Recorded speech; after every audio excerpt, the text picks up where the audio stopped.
What's going on? You back, Goodfellas Sports TV. We in the building. Appreciate everybody for checking in. Make sure you guys hit the subscribe button, bell icon button. Won't miss another video. And let's get to talking about some boxing. For all my other people that use YouTube, don't forget August 1st. Google Hangout is gone. It's dead, dog. They got rid of Google Plus. They got rid of Google Hangout. So you gotta find another way to stream. You can use the YouTube. This is a YouTube way, but you can use Streamlabs, OBS, Ustream. So there's a few of them. Uh, but that's not a problem I'm gonna have because I use all of that shit before. It's a problem for other niggas, man. I stopped helping other people out because motherfuckers, all they do is turn on you, and it is what it is. Y'all know how it goes. What up, Shawn? Make sure y'all hit that like button. Y'all come up in the building. Don't forget to check out our sponsor, The Help Blaze, thehelpblaze.com. Promo code Goodfellow Unboxing get you 18% off the 100% all natural products, lotion, soaps, foot soaps, bath bombs, deodorant, toothpaste, hair pomade, much, much more. And I gotta get a new cord for my Blue Yeti. When I get a new cord for my new Blue Yeti, I'll bring my microphone back. I should sound a lot better. I got another one around here. I don't know what happened to it. But let's talk about Errol Spence and Shawn Porter. Uh, it's done for LA. I told you guys a couple weeks ago, if that Errol Spence wanted to get the fight in LA. You know, Errol Spence fingerprints is over this entire fight. When you say A side and C side, when you say C side, Shawn Porter is every fucking like he legitimately is the Z side here. He don't have no pull. He can't do nothing. Here come this nigga. Bye. Bye. Go home. Come on. Come on, boy. My dog nosy. Everybody else gone. Go sit down. The girls went on vacation. Well, I won't call it vacation, but they go. But yeah, Errol Spence bullied Shawn Porter in negotiations. He did because this fight was supposed to be on Free Fox, and it seemed like, and I don't know this for a fact with Errol Spence. I don't know if it was the threat of Danny Garcia, Shawn Porter going on pay-per-view. Was it the threat of Wilder Ortiz 2 going on pay-per-view? Or was it the threat of Gervonta Tank Davis doing a pay-per-view date? I heard as well. But it kind of simultaneously happened. Errol Spence said, I'm not fighting on August 3rd no more. And I heard that, I'm not saying I know for a fact, but this is what I heard. Errol Spence wanted to take this fight to pay-per-view. And it seemed like the Mikey Danny Garcia fight was a big reason why. And I'll get to that in a minute. I heard there's some rumors going around that shit is done. That's dead. That fight ain't gonna happen. So the ladders was going on. Dream Chaser, Steven Styles, salute. Narco Chomp on TV, salute. But yeah, he said, but yeah, that fight, I heard that fight off. It ain't gonna happen unless something drastically change. But they go 619, what's going on? Yeah, that shit, Sweet Science Sports TV was going on. That shit dead. That Danny and Mikey, but I'll get to that later. That really ain't no fucking big deal. But yeah, Errol Spence bullied this nigga, and he bullied him in negotiations. Like Shawn Porter basically just bring his gloves to camp, to the ring. He just bring his whole entourage to the fight showing up. This shit is like some De La Hoya Mayweather, and a lot of people don't probably know what I'm talking about. Like Mayweather had no negotiation power. Start my back versus Oscar De La Hoya, none. De La Hoya picked the gloves, he picked the ring size. All Floyd had to do was show up. All Floyd had to do was show up. Shawn Porter, all he doing is showing up. That's it. All Shawn Porter got to do was show up. Errol Spence then moved the fight from a free pay-per-view to a free TV date that they was gonna do a drastic promo for, because it's the last football this Sunday. It was gonna be September 1st. They was gonna do a Sunday card. Errol Spence changed all that shit. I guess it was the threat of Danny and Mikey going on pay-per-view. And now you was threatened, and if that's the case, I don't know for a fact. But now the nigga was threatened by Danny and Mikey going to pay-per-view. Now that don't even like it's gonna happen. And I would assume, and I don't know no inside knowledge, I would assume that Mikey Garcia is gonna go back to Top Rank and do the 2-fight deal. Actually, it's a 3-fight deal, and I'll get to that later. But Dice Flawless, what's going on? Long time no see, Flawless. uh, Angel Santos was going on. So yeah, but Shawn Porter had no fucking pay-per-view pull. No, I mean no. He was the Z side here. Like he was the last letter in the alphabet. You know, he was the last letter in the alphabet. C Dub was here the other day. He was the last letter in the alphabet. Errol Spence moved it from the Barclays to LA. Um, so the date changed. It was supposed to be September 21st, Barclays Center. Errol Spence wanted to fight in LA. The fight went to LA. And that's a huge risk. This fight got triple flop all over it. Triple wood. And I say that because people say, "Oh, you hating on Errol Spence." I ain't saying that because I'm hating on Errol Spence. It's because who he fighting? Shawn Porter. He not fighting a Hispanic fighter in Southern California. You don't see a lot of black versus black headliner fights.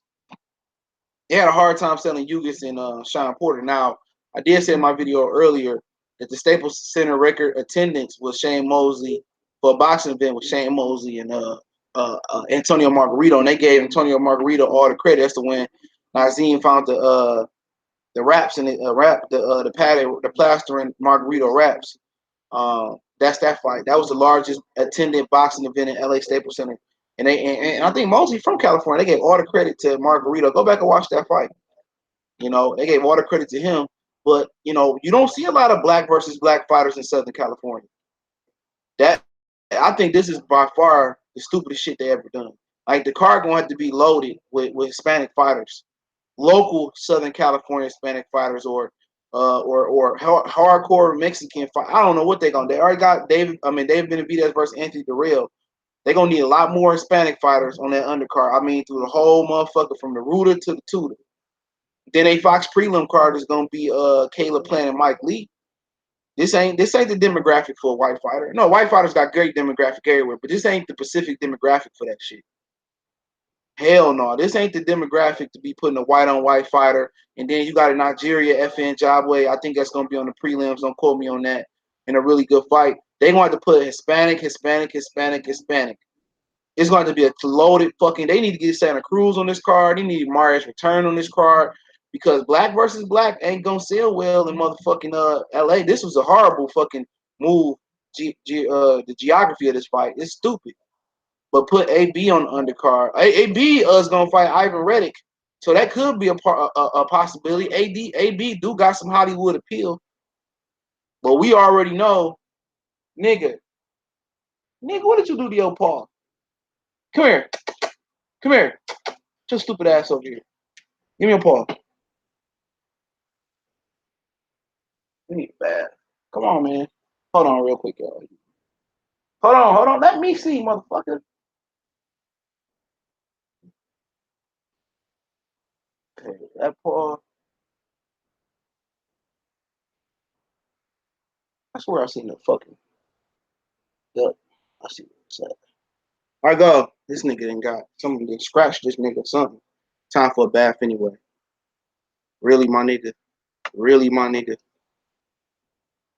You do that kissing shit. Do that kissing shit. All right, go on. Go on before you fuck some shit up.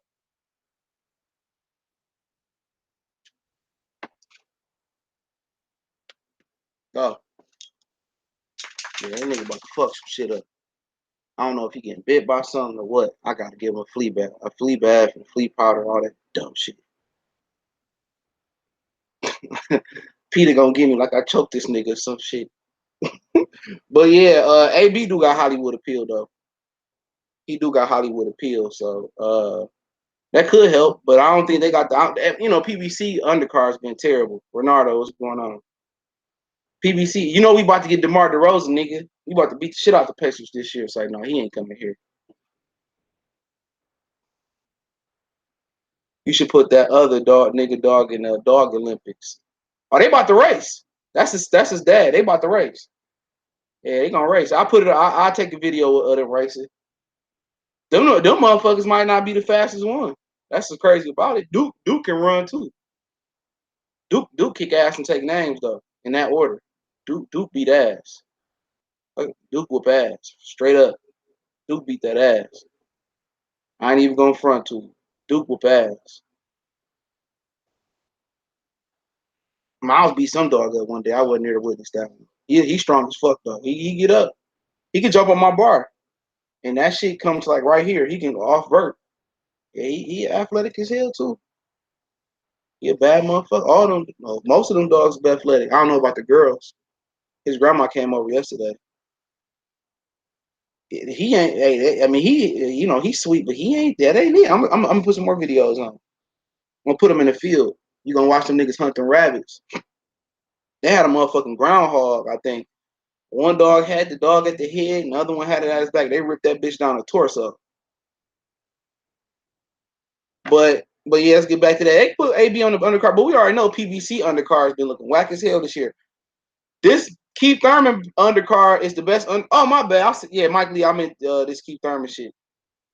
I mean, when I said the Mike Lee and Caleb Plant, I meant to talk about the Keith Thurman card. I didn't mean this card, but this Keith Thurman undercard is the best undercard PVC to put together on paper. You know what I'm saying? This the best undercard they put on paper. Ugis, what is it? Ugis, Figueroa. I wouldn't bet on that fight. I'm telling y'all that right now. I say it. Don't bet on that fight because I think it's gonna be a robbery. And then Omar and Sergey Lipinets, FN Jabba in the prelims, Caleb Plant, Mike Lee on the prelims. I think FN Jabba in the prelims. Don't quote me on that. And Luis Nery, he on there. So right now they got the best. This is the best PVC undercard I done seen.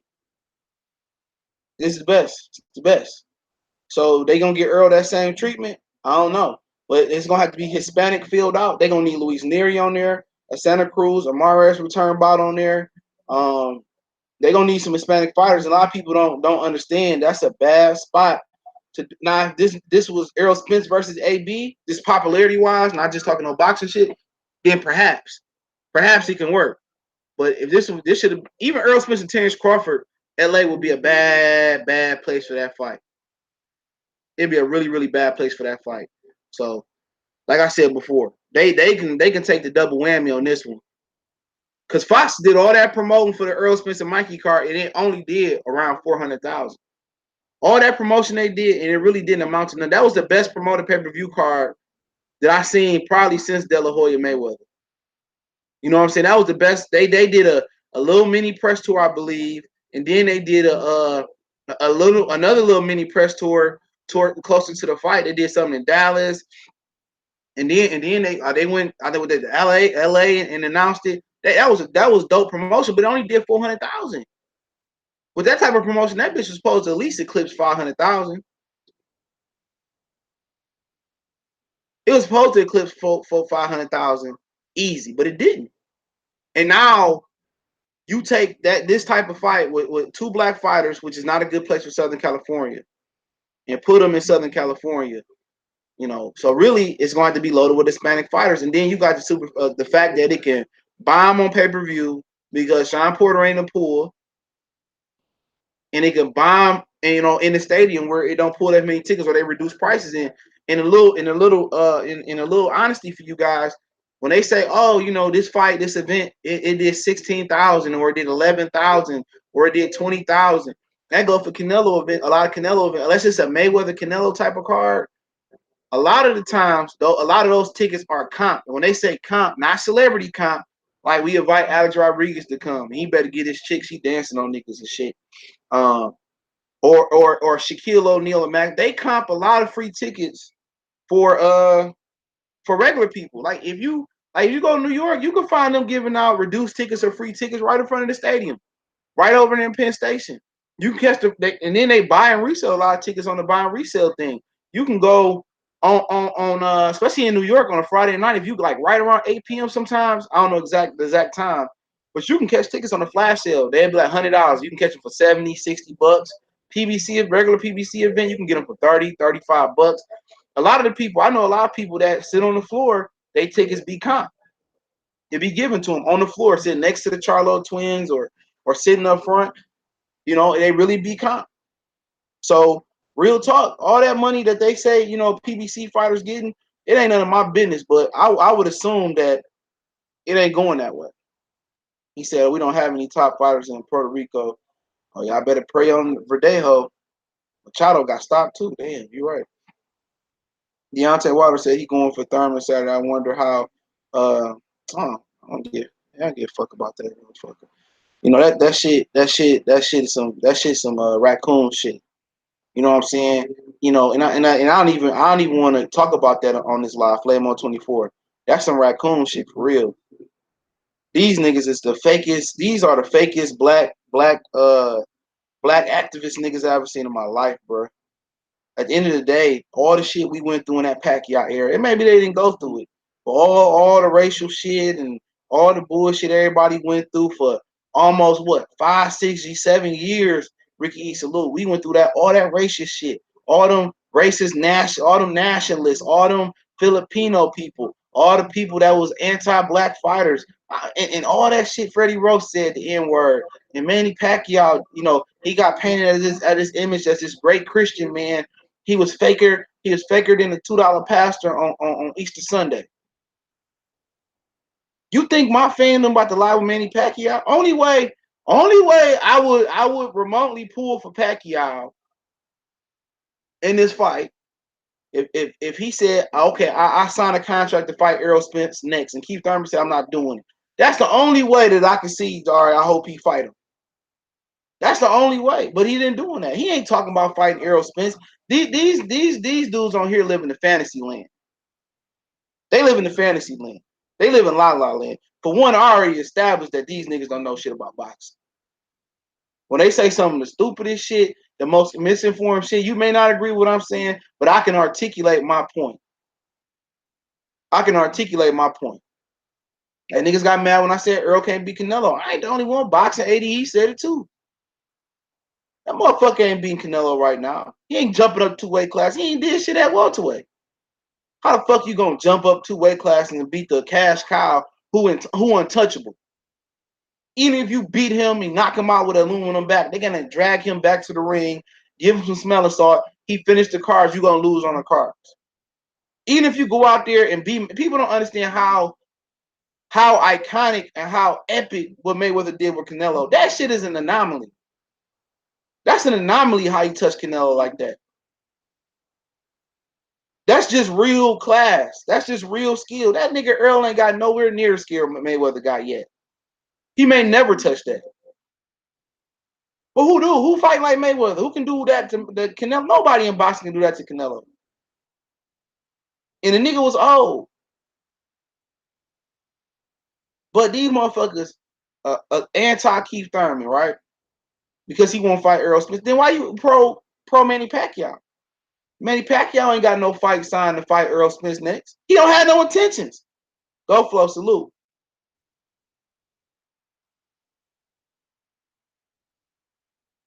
He said Sean Porter might have that crowd. He ain't had that crowd for the Yugas fight, and he been on Fox PBC.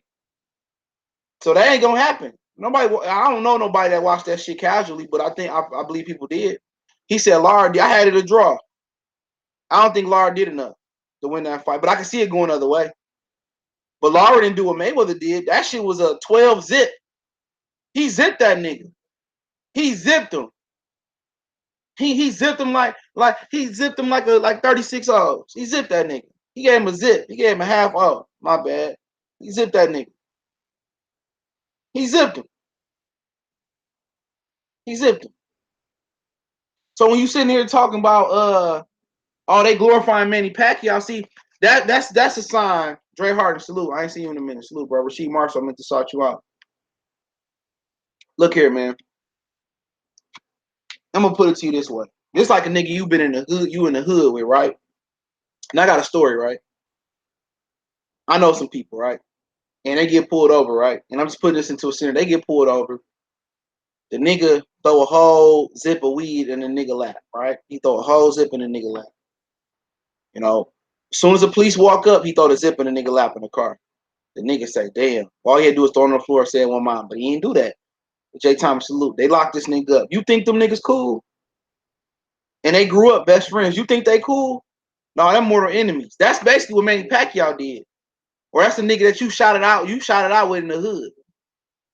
Y'all just didn't like each other. Y'all fought. Or y'all just, it was just on some disrespectful shit that you just can't respect. Just some disrespectful shit. Like I'm never gonna root for Manny Pacquiao, especially after I seen the video of Freddie Roach using the N word. I'm never gonna respect Manny Pacquiao. All his infidelities, having a kid outside his marriage, cheating with Paris Hilton, allegedly beating up politicians over there. You think I'm going for him? Just personally, this ain't even using X's and O's. Personally, that just shows you a sign of a terrible person because I'm not teaming up with no nigga. I'm not teaming up with no nigga I'm beefing with on that level. And I feel what Pacquiao did was on that level. You think, oh, I said somebody about Pernell Whitaker, and he don't give a fuck about no Pernell Whitaker. You already know, all y'all know about Pac. If y'all don't know, Pacquiao ain't doing, he ain't for the brothers. I'll just leave it at that. He ain't for the brothers. He ain't for the brothers. So y'all willing to accept all that racial shit that came with Manny Pacquiao, all that you N-word, you monkey, you all that shit we battled for years, that we dealt with online for years. I never co-signed Manny Pacquiao. I never co-signed for Manny Pacquiao. Never. I never co-signed for Manny Pacquiao. Never. He said blacks and Mexicans will come out for Errol Spence in LA. Best believe. We'll see. We'll see you next. I don't know another brother that fought in LA that brought brothers out. I don't know. And I just can't keep a good history of other fighters that fought there. But best believe they're gonna get some tickets away if it don't sell. They're gonna get them tickets off. But it's a bad location. I'll tell you that right now. All that shit we went through with that Pacquiao stuff. Come on, that just shows you a sign of a nigga that I never trust. Any nigga that's gonna team up with his enemy, any nigga that's willing to team up with the enemy, to team up with the enemy. Manny Pacquiao and his fans were the enemy. And I'm gonna team up with them because Keith Thurman won't fight Errol Spence, or he ducked Errol Spence. You know what I'm saying? That's what it's about. Because he didn't fight Errol Spence. Neither did Shawn Porter. Neither did Danny Garcia. Didn't have a strap and refused to fight him. And him and Errol Spence was in the motherfucker rolling dice in the room or playing dominoes in a hotel room secretly. And they supposed to be beefing through the media. Shawn Porter leaked told that. Shawn Porter told that. And we gonna get, full Keith Thurman and this and that. I don't give a fuck about what Keith Thurman did. Keith Thurman did the same shit many fighters done. He done it, Sugar Ray Leonard, he waited for Marvin Hagler to have that tough ass fight with John the Beast Mugotti. He waited for Hagler to slow down. People said, how can you duck somebody that wasn't in your division? I ain't trying to hear that shit. He waited till Hagler got in right guard commercials and Hagler popularity rose up to a certain extent. Then he finally fought Marvin Hagler. Sugar Ray Leonard didn't even want to fight Tommy Hearns the first time, let alone the second time. Had that been a 12 rounder, Sugar Ray Leonard would have won. I mean, Tommy Hearns would have run. But at the end of the day, what about Errol Spence not wanting to fight Terrence Bud Crawford? If you the boogeyman, right? Because we can all say about Keith Thurman. Keith Thurman just honest. Keith Thurman put it on the floor like, man, I ain't fighting that nigga this year. And I can respect his honesty. He is a little bitch. I ain't gonna lie. He is. But who else out here fighting the biggest adversary in their division besides Deontay Wilder? Who else out here doing that? Used to clean this division out. Bertarbi and Goldsmith about to fight. But who really else out there doing it then? Who really out there going to take out the killers one by one in their division? I can't get the number one kill. I'm getting the number two. Canelo not even doing that. Karate body salute. Who? Jared Hurd messed it up for Jamel Charlo. And y'all better not say Errol Spence, because if he was really trying to parlay and prove that he was a real killer, that he was a real deal. If I can't get Keith Thurman, then Terrence Bud Crawford next on my list. Then I'm going to get the next killer. That's how Paul Williams. I can't get that killer. I get that killer. Ain't nobody want to fight Margarito when he fought Paul Williams. Paul Williams said, give it to me. Paul Williams said, give it to me.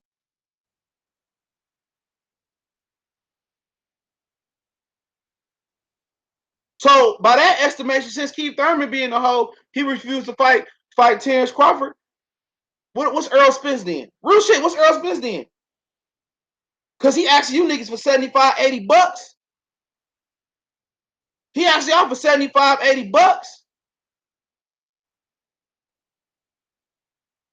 But he ain't giving you the best fights. Salute, what's going on? What's going on?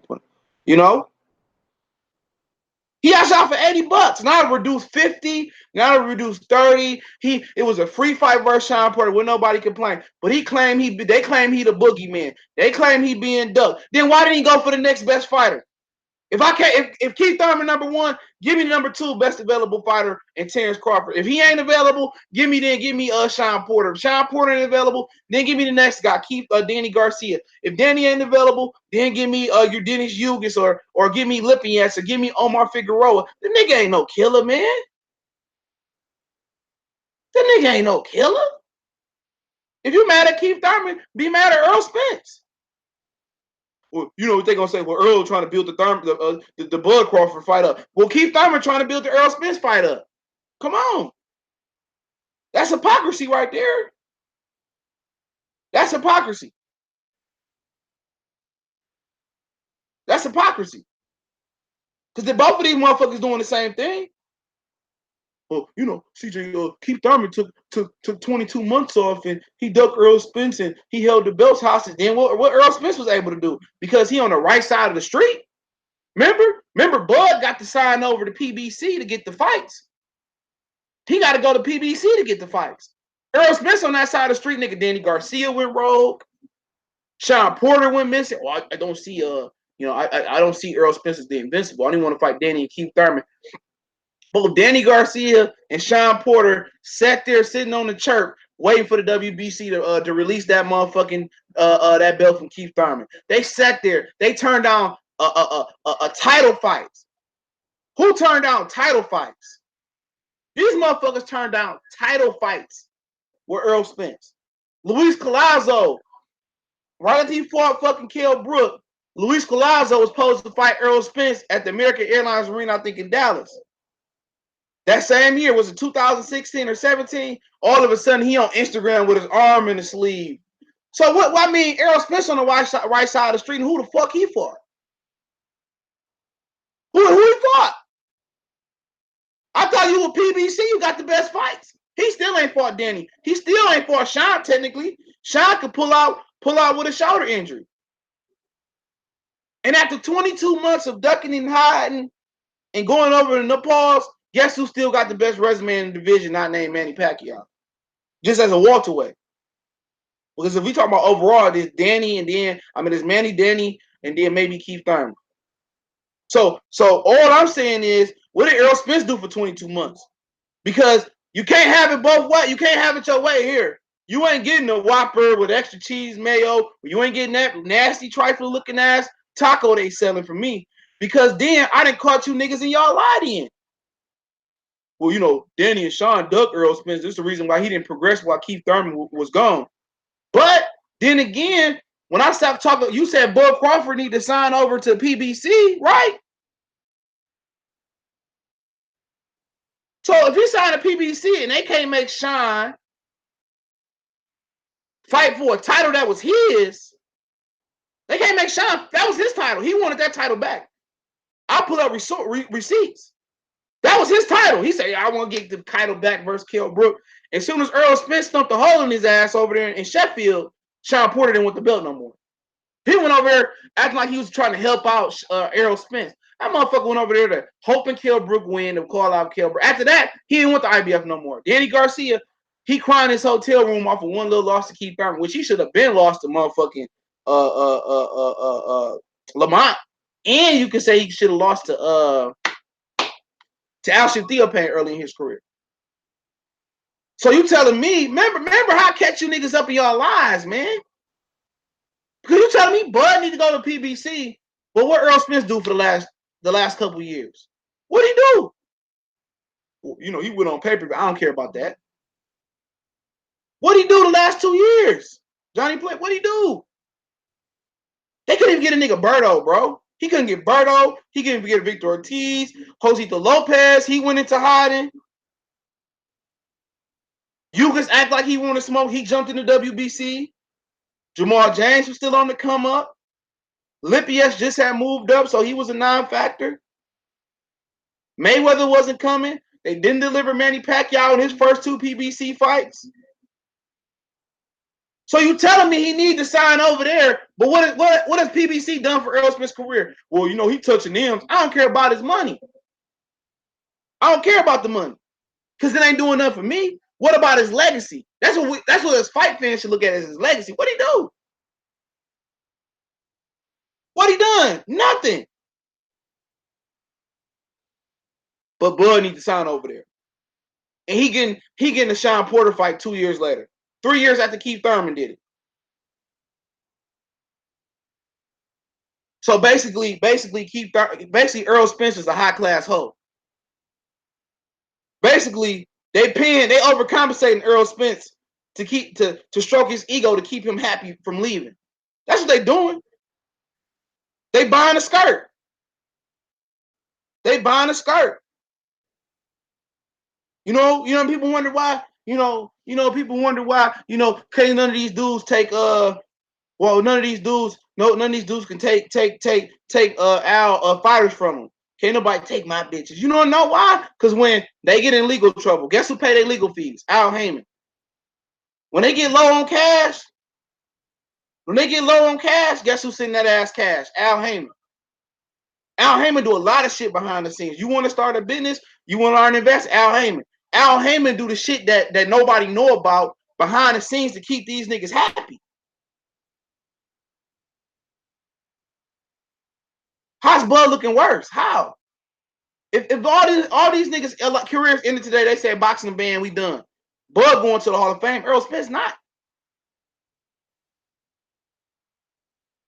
He not going to the Hall of Fame. 1 IBF belt, what? Well, three title defenses, nigga. Get the fuck up out of here. Fuck up out of here. They overcompensating. That's why he get to control the whole Shawn Porter thing. They letting this nigga think, oh man, get this young nigga the keys to the rave. Get this nigga the Ferrari for just get this nigga Ferrari for a minute. They doing the Suge Knight. They doing the Suge Knight. Suge Knight was giving Snoop, Tupac, all these niggas cars and shit. Corrupt, dash, houses, but everything was in Suge Knight name. Get a nigga the Porsche. That's out. Get a nigga the Porsche. Let him drive the Porsche around like it's his. Now he trying to keep everybody happy in their own separate way. Let him think he controlling this event. Where you want to fight at, Earl? You know, what you want to do? You want fries with that?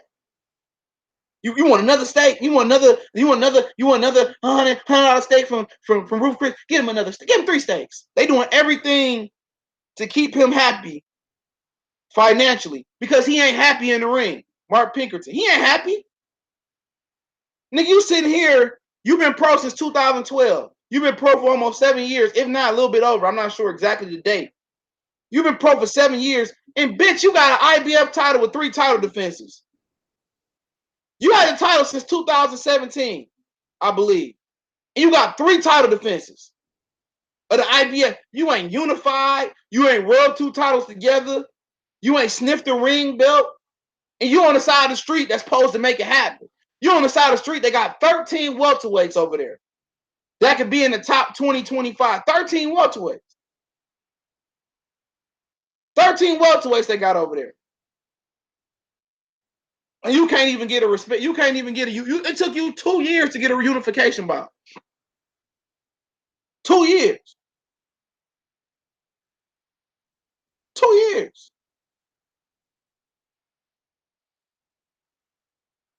But y'all telling me, oh, Bud need to go over there. Like here, but back on code, man. After all that shit we went through with Manny Pacquiao, y'all think I'm about to root for Pacquiao? Shit, if he fought the devil, I might not root for Pacquiao. I might just be a neutral interest. If he fought Donald Trump, I might not root for Pacquiao. You think I'm about to root for Pacquiao? All the shit we went through, all the N-words, the monkeys, All the names they called us, I ain't never doing that. But that's what they do. That's what they do. They don't tell you, oh, I think Pacquiao can do this. They don't spend 5 minutes talking about the technical part of boxing. All they do is woo, woo, woo, woo, woo, woo, woo. They rooting for the nigga. They not telling you how Pacquiao can win. Dream Tracks, appreciate the super chat. They not telling you, oh, you know what? Yeah. I think Pacquiao, he got an experience factor. I think he gonna double the jab up because Keith Thurman lack a jab, and then I think he gonna land the left hook or straight left to the solar plexus, hurt Keith to the body, or I think he gonna catch Keith with a quick 3-piece combination with Keith loading up in shots, or I think Pacquiao is just gonna they just gonna give it to him because he Pacquiao and they want to. They not telling you how to get there. They giving you a fucking table. They giving you a TV stand and say put it together with no directions. They give you these screws over here. The screws, you don't even know where the screws go to. They don't know where the screws go to.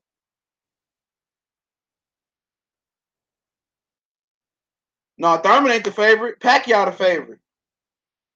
Last time I checked, $100 got you $125. Betting on Keith Thurman. Keith Thurman got $10K on himself to knock out Pacquiao under 3 rounds.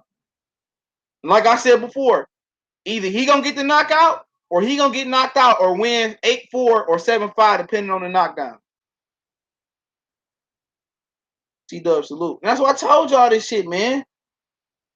These niggas rooting against the nigga. And it ain't they rooting against Thurman because they think he a threat to Errol Spence. They feel like he responsible for holding the division up. But had Al Heyman stripped Keith Thurman earlier, had he just told Keith get a belt up, pay the WBC, set up a fight versus Shawn and Danny earlier, you can get the winner if you're healthy. If not, we're going to set up Errol Spence. We're going to build Errol Spence up.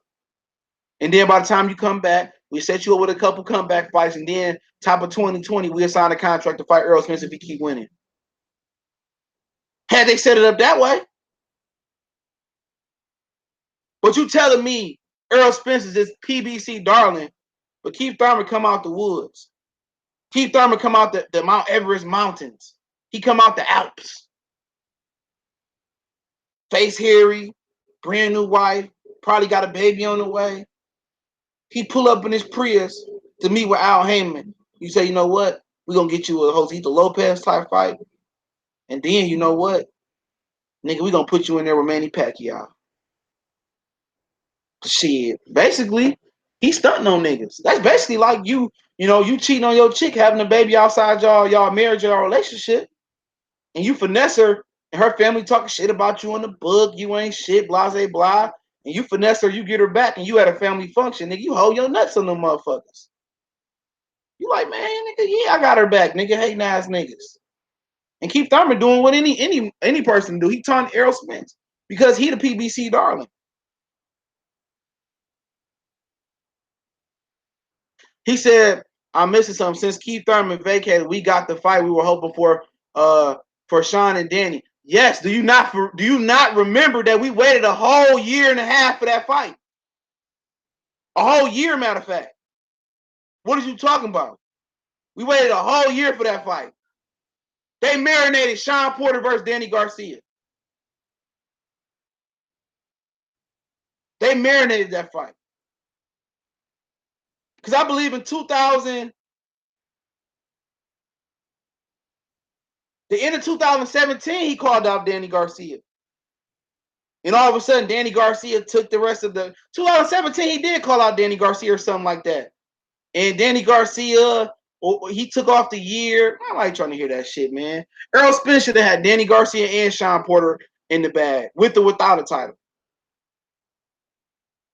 He should have had them both in the bag.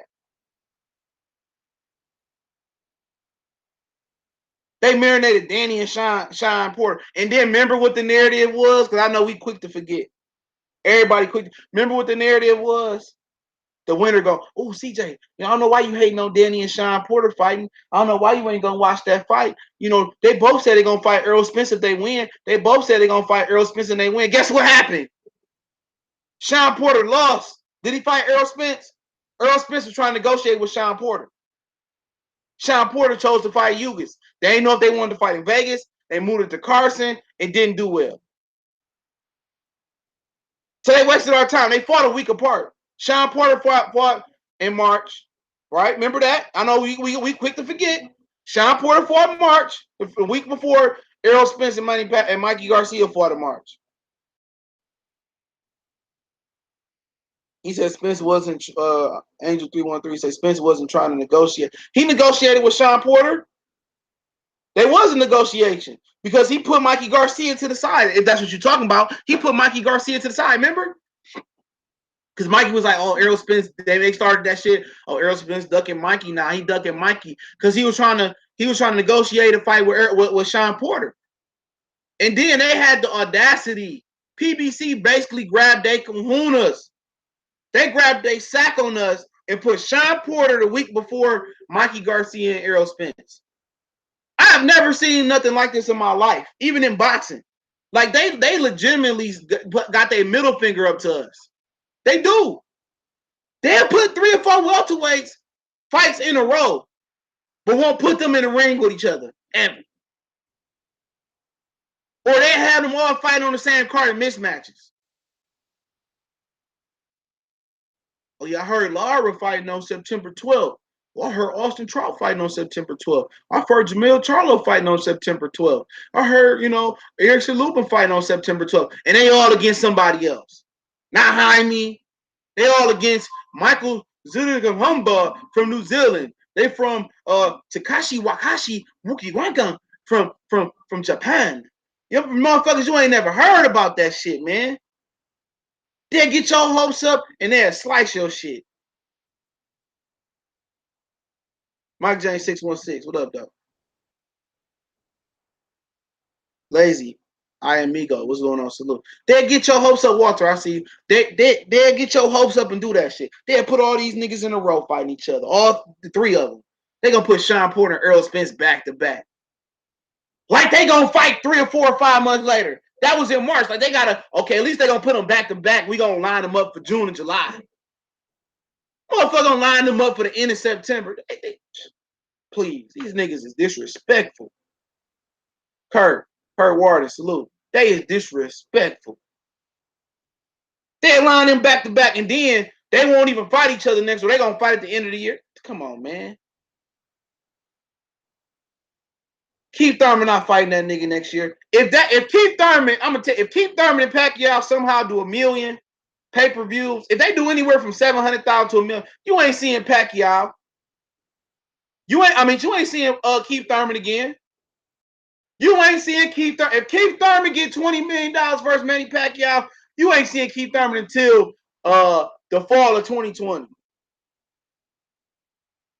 You ain't seeing Keith Thurman until the end of 2020. They let this nigga get $20 million. That's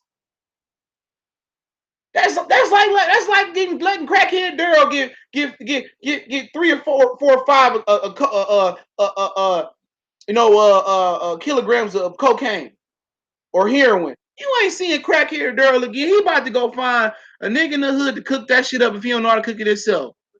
If you do see him, he gonna be in the casket. Kid Bud, what's going on? And what if they got a draw? Y'all gonna be sick. See what I said in the welterweight division, Danny and Keith were the only 9th ever unification bout in history of welterweight. So unifications is as unpopular as undisputed. At the end of the day, they got the power to change it.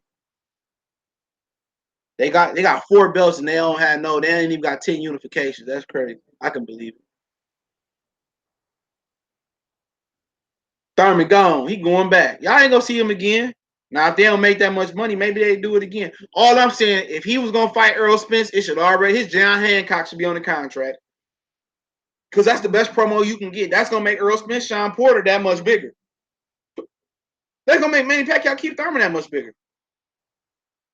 They both signed to fight the winner. Pacquiao and Thurman signed to fight the winner of Porter and Spence. That's colossal. That's colossal. Ronnie Boy Fresh salute. That's colossal. You know what I mean? Motherfuckers would throw $75, $80 at Pacquiao Thurman, $75, $80 at Shawn Porter, Errol Spence, just knowing that the winners gonna fight each other next February, March, or May or June. Come on, man. If they had this in the bag. He said, I heard the zone is considered selling the Dubai family. Could be. That shit dead if they do that. Point of View Boulevard said Thurman probably gonna come back and take Porter because he promised him that fight. He might. If Shawn Porter win, yeah, he'll fight Shawn Porter next year. If not, he ain't fighting Errol Spence if he wins, especially if he flips Shawn Porter like a lot of us think he will. He beat the shit out of Shawn Porter. He ain't coming back no time soon, bro. And let me clarify this. He said, I'm not going to no damn LA for Spence and Porter. I'm thinking about it. If it was in New York, I would go. We both on the East Coast. But remember, Manny Pacquiao ain't fighting Errol Spence. He ain't fighting him neither. Everybody putting faith in Pacquiao because they think he's gonna fight Errol Spence. That's just and they trying to sell it like, oh yeah. You know, Pacquiao just, he just too good for Keith Thurman. He just too technical for Keith Thurman. I already know how they trying to finesse it. They not give you no X's and O's, no keys to victory, no prediction videos. Like I said, I don't respect a lot of niggas on YouTube no more. And it's dudes on YouTube that got the knowledge to do shit like that. It take 10, 15, maybe even some people 6, 7, 8 minutes out the day to do a prediction video. But all of a sudden, all they do is get their pom-poms together and they root. They root against a particular fighter. They all get together, they huddle up on their little phone calls, their little text messages. Oh, we don't like Keith Thurman, we gonna support Pacquiao no matter what he do. We gonna fight. And then if Thurman do win, we gonna find a way to put pressure to force him to fight Errol Spence. We gonna discredit his win. We gonna say Pacquiao. They got all this shit lined up, man. I don't respect a lot of niggas on you. I don't watch nobody shit anymore, but a very, very select few in boxing. I see niggas bite my style. What Jeezy say? I see niggas bite my style. I see niggas using the shit I used to use in the past. I see niggas using my videos. Niggas send it to me. I see these niggas I didn't birth. I see my influence on here. And it's cool. It's cool. I see niggas talking shit in the comment section, talking shit on their videos. Like, nigga, this shit don't even bother me no more. This shit don't even, it don't. This shit is just fun and games to me. Because I already know they all fake. I know they all fake. What Offset say? I ain't even gonna bite on the bait. They do anything for clout. These niggas is frauds, man. They hide behind niggas that know boxing. They hide. I'm not gonna say no niggas' name. They hide behind a few niggas that know the history of boxing, that really know boxing. They might have them come on, spit a few words to make up for their lack of knowledge. That's just what it boils down to. That's what niggas on YouTube do. They try to use you. They try to act like you cool. They try to message you, watch your videos, pick your brain, and trying to kind of implement a little bit like they know what they doing into their videos. It's just a big cheat fest like college. It's a huge cheat fest. That's all niggas do. It ain't that, oh yeah, what you think, man? Yeah, I'm gonna use that in my video. I'm gonna share. It ain't sharing ideas, man. It ain't giving niggas. A lot of them niggas is frauds. Man, I be looking like them niggas don't know shit.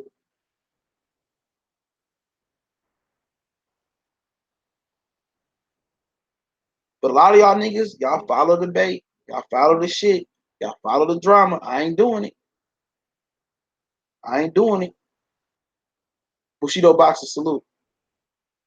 Gypsy. Got my nigga Darnell Kirkland. I'm about to come to my Monty Bates game, nigga. I'm gonna get him signed some Nikes or some shit.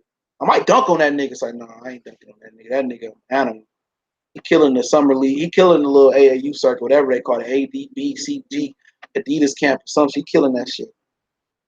I ain't mad at him for chasing that bag. I ain't mad at him. Spence could chase the bag all he wants to. But remember, life is short. Tomorrow's promised to no man. Bo Jackson, fucked his hip up, never was able to play again. Yeah, no problem. I gave that range like 2 weeks ago, I think. Bo Jackson, he woke up, his hip was gone. You know what I'm saying? Like, motherfuckers planning for the future. And it's cool. It's smart to plan for the future and kind of map your career out. But tomorrow may never come. Anything can happen. Danny Jacobs woke up one day and had cancer in his back. He said he be treating every game like open. That's how you supposed to treat it. Because when you start approaching, when you start approaching the game like it's every game is important, or even every fight important. That's when you get tight. That's when you get pressure. Treat it like it's a. That's the thing about organized basketball. Treat it like don't even get tense. Just treat it like it's a regular open run game. Just play your game.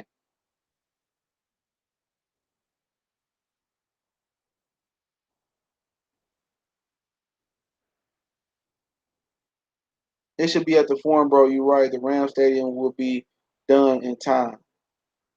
It could be at either one, but the Staples is where they had a connection. Y'all got to remember, it's all about connections. And then you got to remember the insurance policy. It's all about connections and deals. The insurance policy is the reason why a lot of concerts go to particular places. Insurance policies and utility bills and a lot of that shit got to matter. And they might have they got obviously PBC got a relationship with the Staples Center. They got one with the Barclays Center. So they, like Richard Schaefer was saying, they cut you a deal. They be cutting deals with these dudes. You might go to the new Rams Stadium, or they might want to do the Vegas Stadium when the Raiders get there, or they don't go to Southern California because they don't have a relationship with the owner of those buildings. So it's like basically you going to get I'll just put it to you, it's like basically you going to get a washer and a dryer. You looking for a brand new washer and your dryer. Your boy work at Best Buy. He get 20-30% off the same washer and dryer over at ABC Warehouse or wherever y'all got. Ain't no more Circuit City or Walmart. You gonna get the 30% off the washer and dryer, the very same washer and dryer, or you gonna just say I want to pay more for that one because it come to Walmart. Don't really work that way. It's all a numbers game. He said they should put Danny and Mikey on the undercard. It's over. That shit off. I heard that shit is off. I could be wrong, but all right, that's a good way to segue into that, Jekyll's. That shit off. I heard Mikey and Danny is off. OFF. He said, I think AEG owns the Staples in either the Barclays or MSG. It got to be the Barclays because MSG own the LA Forum too. The people that own the MSG own the LA Forum. Yeah, Mikey and Danny off. I heard the negotiation fell out. So, for Mikey, the way I understand it was two streets for Mikey. It was either the Danny Garcia fight, or it was go down back to Top Rank. That's what it was. Now he can do something else. They can find something else for him. Maybe you want to just sit the year out, recover, and do something else. Because when he was out, he stayed sharp. He said Mike Coppinger messed it up. It could have been anything. He could have wanted a rehydration clause, or he could have wanted to fight on one particular day. Maybe Danny was like, I'm not going back out of LA. I wanted in the Barclays Center. Maybe somebody wanted to wear 10-ounce gloves. So it's a lot of little small shit that it might go into there. You know what I'm saying? They wanted him to fight Danny before he fought Errol, his family, his brother and his pops. So from what I understand, the deal that he got from Top Rank, and I know this to be factual, is that he tune up at 140, see how he feel, squeeze down to 35, fight Lomachenko and on pay-per-view, and then he move up to welterweight, back to welterweight, or I don't know. I know then it's Bud. That's his fight deal. Tune up at 40, Lomachenko pay-per-view, Bud Crawford on pay-per-view. That's exactly the way it's going. He's gonna tune. If he go to back to Top Rank, it's a tune up at 140, Lomachenko pay-per-view next year sometime, and then Terrence Bud Crawford pay-per-view. But Mikey ready to retire anyway. I told you guys that. I told y'all about Canelo Alvarez. I'll talk about him at the end of the video. It's a lot of guys that's about to get out the game. But E40 said, "But game bit good to me. Hope I don't go back to slanging yayo, to get my money, yo." Yeah. Hope y'all know about that 40 water. So at the end of the day, that's what they offering. But the offer is a 2-fight deal. It's the tune up at 40, then Lomachenko. And if he was to beat Lomachenko, then he get the Bud Crawford fight on pay-per-view. So that's what it is. The body snatcher. What's going on? So that's what it is for Mikey Garcia. So right now, let's something can change. Danny might come back to the table like, all right, I'll take it. But for Danny Garcia, who he gonna fight? They'll find some cherry for him to fight. But Danny really trying. Danny was talking about moving up to 54. He said Bud deserved that fight over Loma. Yeah, but that fight helped him. That fight helped him. That's the way it should be. That fight helped him. If Mikey win, because the Mikey and Loma pay-per-view, Mikey be undisputed, then he jump back up and fight Terrence Crawford, or however they want to do it. That helped the popularity of the pay-per-view with Terrence Crawford. So if Mikey was to win, it makes sense. It makes sense financially because then Hispanic versus Bud Crawford, that's a big fight. So plus it's undisputed. It's Mikey versus Lomachenko undisputed. And then we got a problem too. Because Gervonta Tank Davis should really go after Lomachenko when he get all them belts. He should really cut Lomachenko off. He should really cut Lomachenko off and fight him for all them belts. But you know what? They're not prepping Gervonta for that type of fight. Because if they was prepping Gervonta for that type of fight, he'd be fighting Hybrid Fortuna. Even the motherfucker that's fighting on his undercard. Yeah, he could fight José Lopez. That's a good call. Even the dude on his undercard. Drizerel Corrales, a real awkward fighter. And I heard they getting line Tank up with Gamboa next. They marinating Gervonta Tank Davis and Gamboa. I ain't gonna lie, the Tank undercard is very, very intriguing to me. I'm kind of excited for it because you got Ladarius Memphis Miller taking on Drizerel Corrales. Remember, Corrales was a 130-pound title holder until Machado stopped him. That was a shocker. But if Corrales was to win that fight, if I was them, and I wanted to get Tank ready for Lomachenko, I would do Gamboa is just a shot fighter. I would really, if I had to pick one, I would do, if I couldn't get Tevin Farmer in the ring and he don't want to fight Gary Russell, which I don't think Gary Russell experience wise get him ready for Lomachenko, but style wise, I would look at Corrales if he beat Memphis. I would look at Javier Fortuna because he fight Lee Shelby at lightweight. I look to make that fight. And those are the two fights I look at to prep him for Lomachenko. Just that awkwardness and that arky jerky movement. But if he ain't gonna fight Lomachenko for all four belts, it ain't gonna happen. Brooklyn at. We're Brooklyn at. We're Brooklyn at. What's going on? Mac McKenzie.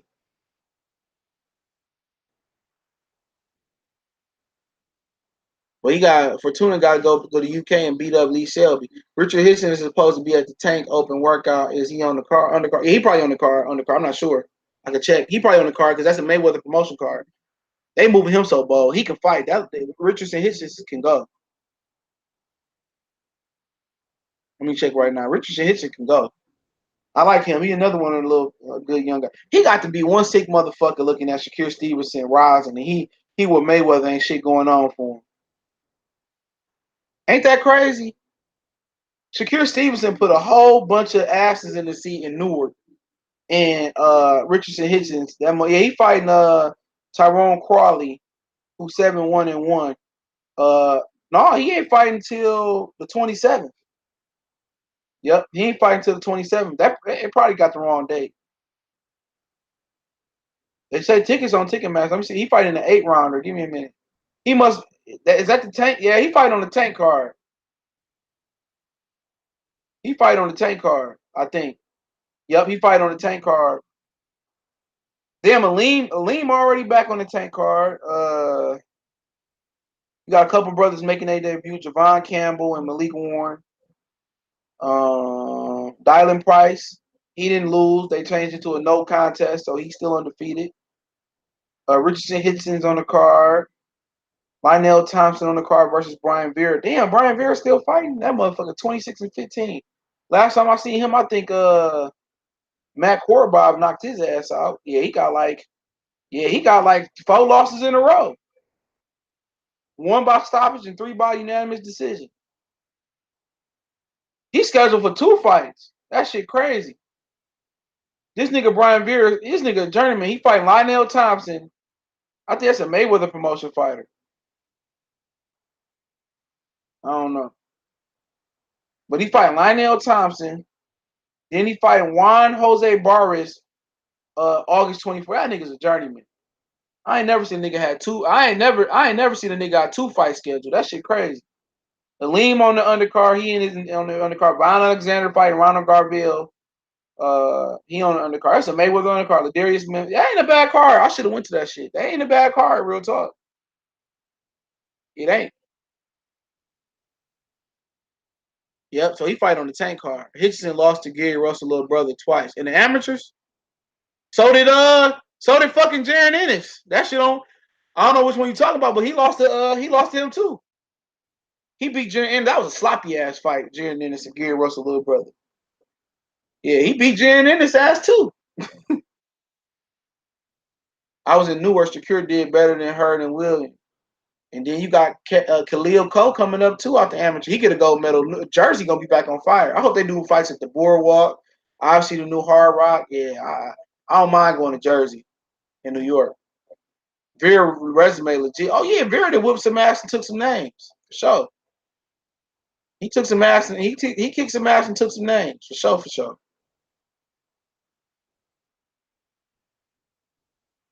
If I was Wilder, the Ortiz rematch would be in Alabama.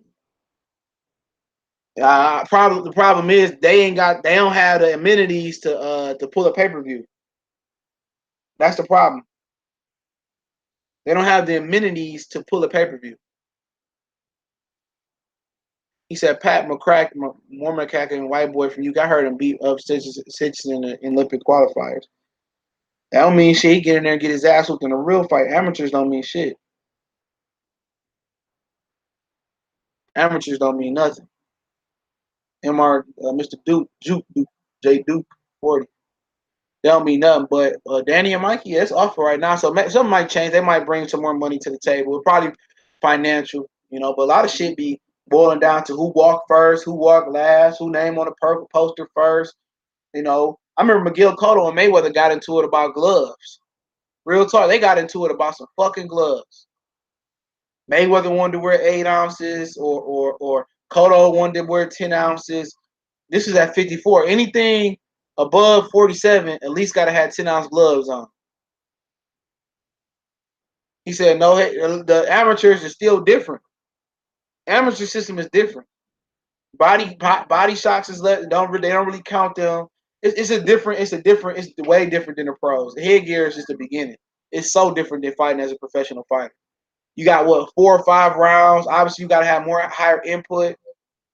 It's different. He said, I heard little Mikey won $7 million. Damn. Shoot for the stars. Gary Russell's little brother took Hitchenson's spot on the Olympic team, so Hitchinson represented Haiti, and Antoine beat him again in the first one. Antoine Douglas? Not Antoine. Is it Antoine Douglas, the one that got beat up? The nigga that got the Rico case? Remember, old boy that was supposed to fight Billy Joe Saunders? The little white Mike Tyson that was calling him? That was trained by, what's homeboy name? Shit.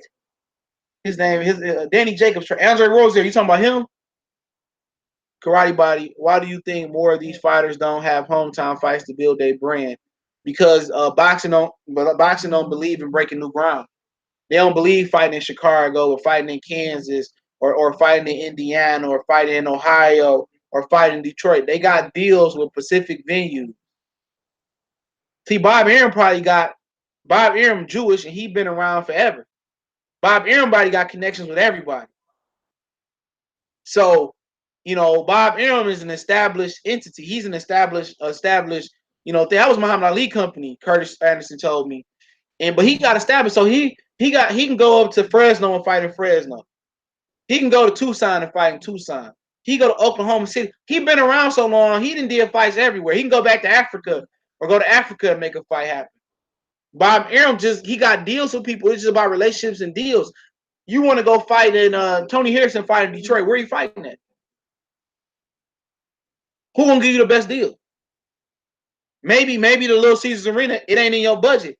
Ford Field bigger than that, it ain't in your budget. Comerica Park, or what if you want to fight in the winter or in the summer? It ain't in your budget. It's all about budget. Why do you think Jamal Charlo fought in that garage to NRG? He said Bob Arum need to stop bullshitting and give Daniel an offer he can't refuse. He already did that. They offered him twice. He don't want to fight. They freezing Bud out. He don't want to fight. Bob Arum is advising all his fighters not to fight Terrence Crawford. That's why the first time they went around Al Heyman and tried to get in contact with Angel Garcia. You know, so they just don't want to fight him. So who are they preparing Rigo to fight? Somebody said something. I don't know, but Kamada lost. Kamada lost, so I don't know. I hope not Ray Vargas. That's gonna be. I don't think nobody gonna watch Ray Vargas versus Rickendow. That's perhaps one of the most boring fights of all. That's one of the most sloppiest, craziest, boringest fights of all time.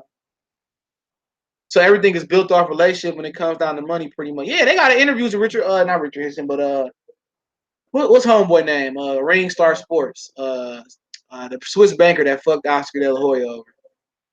Richard Schaefer. Yeah, basically it's all relationships. Or the cheapest venue they can find. That's what it boiled down to. The venue that work in their favor. Because they're not about to invest network money. Excuse me, they're not about to invest network money in a big stadium for Charlo, and he don't sell 11,000 tickets, or he don't sell 15,000 tickets. And then they take a loss. They're not in the business of taking losses. It's basically, I know that I can do good in Brooklyn. I know we established Brooklyn as the new fight hub on the East Coast, and we trying to establish. I know if I put a fight in Brooklyn, it's gonna do numbers. Remember when Bud Crawford tried to fight in in Omaha, when he fought in Omaha, and Bob Arum won't let him fight in Omaha, he had to give some of his money, his purse back to fight in Omaha. He had to give money back to fight in Omaha because Bob Arum didn't believe he was a pull in Nebraska, wherever it's at Nebraska. Because they didn't believe he can sell. So Bob Arum recouped some of his contract money to fight Gamboa to have a fight in Nebraska. And that was the best thing they could have did. The NRG is where the Texans play. That shit is the NRG is not where the Texans play. No, it's not. NRG is not where the Texans play. No, it's not. Not in that garage. The Texans do not play NRG. Maybe the Oilers used to play. Oh, you do? They do play in NRG. Shit, I ain't know that shit. Where the fuck he fight at then? Because they ain't where he fought at. They ain't where he fought at. Not that big ass stadium. My bad. They ain't where he fought at. I'm gonna tell you where he fought at. He didn't fight there.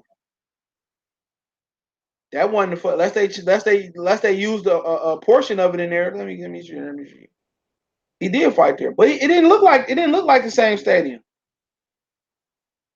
It didn't look like the same stadium I just seen in there. It looked like he sold that bitch out, but that wasn't the same stadium. I just looked at that motherfucker, man. Hold on. That wasn't the same stadium.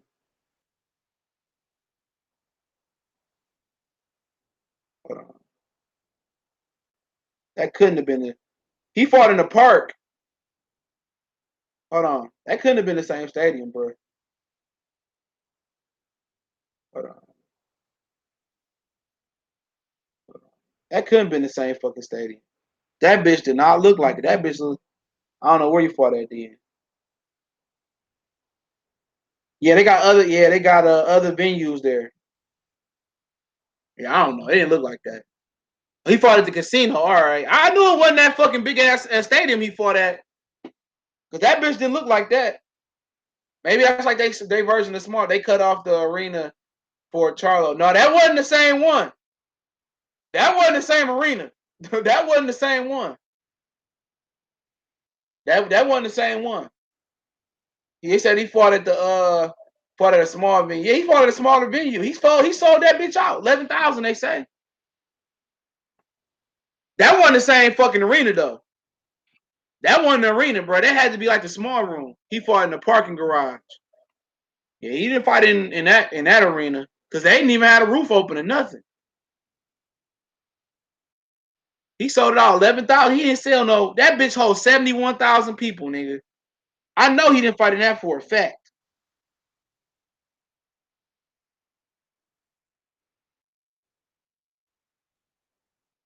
Either he fought in the NRG Center or the NRG Arena.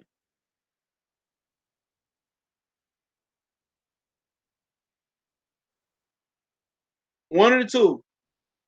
He said no, it was 6,000. Oh, I thought it was 11. That's where the Rockets used to play. Okay. But what else we got going on here? Let me see. This nigga up here snoring and shit. You say he fought in the park. But yeah, I talk about Canelo before I go on Q&A. You up? Nigga looking at me like I'm crazy. But yeah, I heard about Canelo real quick. I heard he got real bad knees, and I heard that if Kovalev win in August, that he gonna fight Kovalev and Canelo is still the fight they gonna do. Then Canelo want to wait until next Cinco de Mayo to fight Triple G. So that's going on with Canelo. If he don't get Derevchenko, if he don't get Kovalev, then he's gonna ask for an extension from the IBF, a medical. I guess it would be a medical extension. And then if he don't get Kovalev in December, he gonna fight Derevchenko. And I heard Triple G refusing to fight Derevchenko. He refusing to fight Boo Boo. So it looking like Jaime and Triple G September 14th. So yeah, so Jaime Maguire and Triple G possibly September 14th, and then what else? Canelo maybe come back in December versus Kovalev. Already got two bad knees, so his career could be winding down. So yeah, I heard that. Eric Gomez want Canelo to take 2 years off and come back like Floyd. That could be the case, but I don't think they can afford that right now. I don't think Golden Boy can afford it, but financially in America, if you look at it as a marathon, then that's probably you know that's probably what's good. Kovalev about to be damaged good, about to be, about to be is that or is damaged goods? But yeah, before I open up Q&A,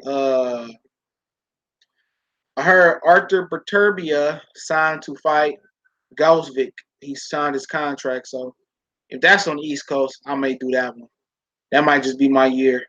It might be Spence and Porter, and I might do Kovalev and Berturbia. It depends on what else happened. If Josh Taylor and Regis Prograis fights September the week if they fight August 31st in LA, I'm going to that because the Big Three Championship is September 1st. So if they do that, that's when I try to come out to LA. If not, I'll wait for Errol Spence and I just check out LA. He said the NRG is on the Robert Williams said NRG is on the side of the football stadium. I knew that wasn't the same football stadium. That shit crazy. I don't see Kovalev turning down the winner of Berturbia and Ghostfield. If he get $10 million, he will. They ain't making no $10 million fighting each other. If money talks, bullshit walks. But that John David Jackson said that that's the guy he always thought that was going to beat Kovalev was Berturbia. But Berturbia and Ghostfield, that's going to be square business. That's going to be one of the best fights of the year. The end of 2019 shaping up to be kind of epic, low key. I like Shawn and Errol. Ghostvic and Berturbia gonna be that's gonna be a firecracker. Josh Taylor, Regis Progress, and Louis Wadonere, same card. Wilder Ortiz too. You possibly gonna get Fury and Big Baby Miller. If not, Trevor Bryan. I think I don't know if I say he deserved a shot, but I ain't mad at a brother getting a shot. So yeah, you might get Daniel Du Bois and Joe Joyce at the end of the year too. The Kovalev Canelo fight gonna be at 172 with a rehydration clause. So I don't know. But if y'all got some questions, I'll answer them. Also, you're gonna get Richard Comey versus Teofimo Lopez, and Lopez fight Friday. So this is a great weekend, man, for fights. It's a great weekend for fights because you got Lopez fighting Friday down there in the DMV. So shout out everybody that's gonna be showing up for that one. Who else you? And then Saturday you got Mike Lee, Caleb Plant, and Jabway. I think on Jabway on the Fox Sports 1 prelim card. Keith Thurman, Pacquiao. So and then you got Oscar Rivas and Dillian White for the WBC interim title. That's gonna produce the Deontay Wilder mandatory. And then you got David Price and Dave Allen, which I think gonna be a good fight. I know people probably laugh, but that's gonna be a good fight. You got Spilka taking on Derek Chisora. So you got a lot of fights this weekend. It's a ton. It's a shitload of fights. It's a shitload of fights. Yep, it's a shitload of fights. But don't nobody else tell you nothing different about Canelo. Canelo got knee problems. Both knees fucked up, and that's why he pushing that shit back. And also, he won't want to fight Triple G right now. Joe Joyce ain't fighting no damn Dynamite this year. Well, they said they was trying to line that up this year, but he sure did call out Emmanuel Char. I will be at the Teofimo Lopez fight. Yeah, that shit gonna be. Yeah, I want to know what that Asian about. I gotta look at him. Hannah Gabriel fight too, I think. Oh man, that's a treat. Yeah, Luis Nerio on this weekend on the pay-per-view card. Nah, FN Jabba, up. ESPN Plus got a England card. Pretty much that's it. Next Saturday, you got Jose Ramirez and Maurice Hooker. Farmer fighting is mandatory. Murat Gassier, I think, making his heavyweight debut versus the guy that knocked out AJ in sparring, allegedly. Tank and Ricardo Nunez. Memphis Miller versus Giselle Corrales. Yurkis Gamboa versus Roman Martinez. So it's lit. This nigga really over here snoring like a human. Gary Russell versus Keir Stevenson. I probably feel that's the one guy I think that'll beat Shakir Stevenson right now. That'd be an interesting fight. If Stevenson stay behind his stick and stay behind his length, he probably can get Gary Russell. He got better lateral movement, but Gary Russell is a very smart fighter. Joyce a bum. I don't think Joe Joyce a bum. I don't think Joe Joyce a bum. I think he's a legit top 10 heavyweight. I know that ain't hard to beat, but I think I seen some things in Joe Joyce. I don't think he ever gonna hold a title, a real title, but I'm not as sour on Joe Joyce as I once was. Neutral National said when the last time two white Americans fought for a world title, Plant versus Mike Lee. I don't remember that.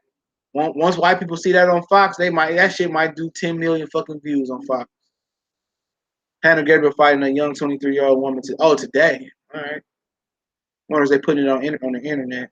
Joe Joyce is definitely a bum. He too old to be slow walking. Joe Joyce is not a bum. He ain't a bum. Then what that make Brian Jennings then? Because all y'all niggas told me he was gonna beat Brian Jennings was gonna beat him. Everybody told me that Brian Jennings was gonna whoop on Joe Joyce, and I told y'all guys he wasn't.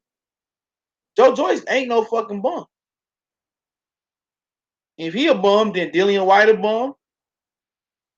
Or everybody else a bum, not damn Wilder, Fury, Ortiz. Maybe I'm missing a few niggas, but just if I'm missing anybody, everybody else in Ruiz.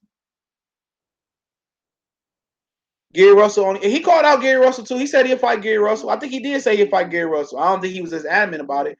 You don't think Danny would take $10 million to fight Bud? They ain't coming up with no $10 million for that fight. They ain't coming up for 10.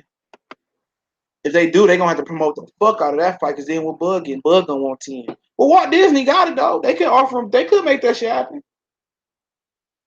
But Danny Garcia might not. I heard all them been advised not to take that fight with Crawford.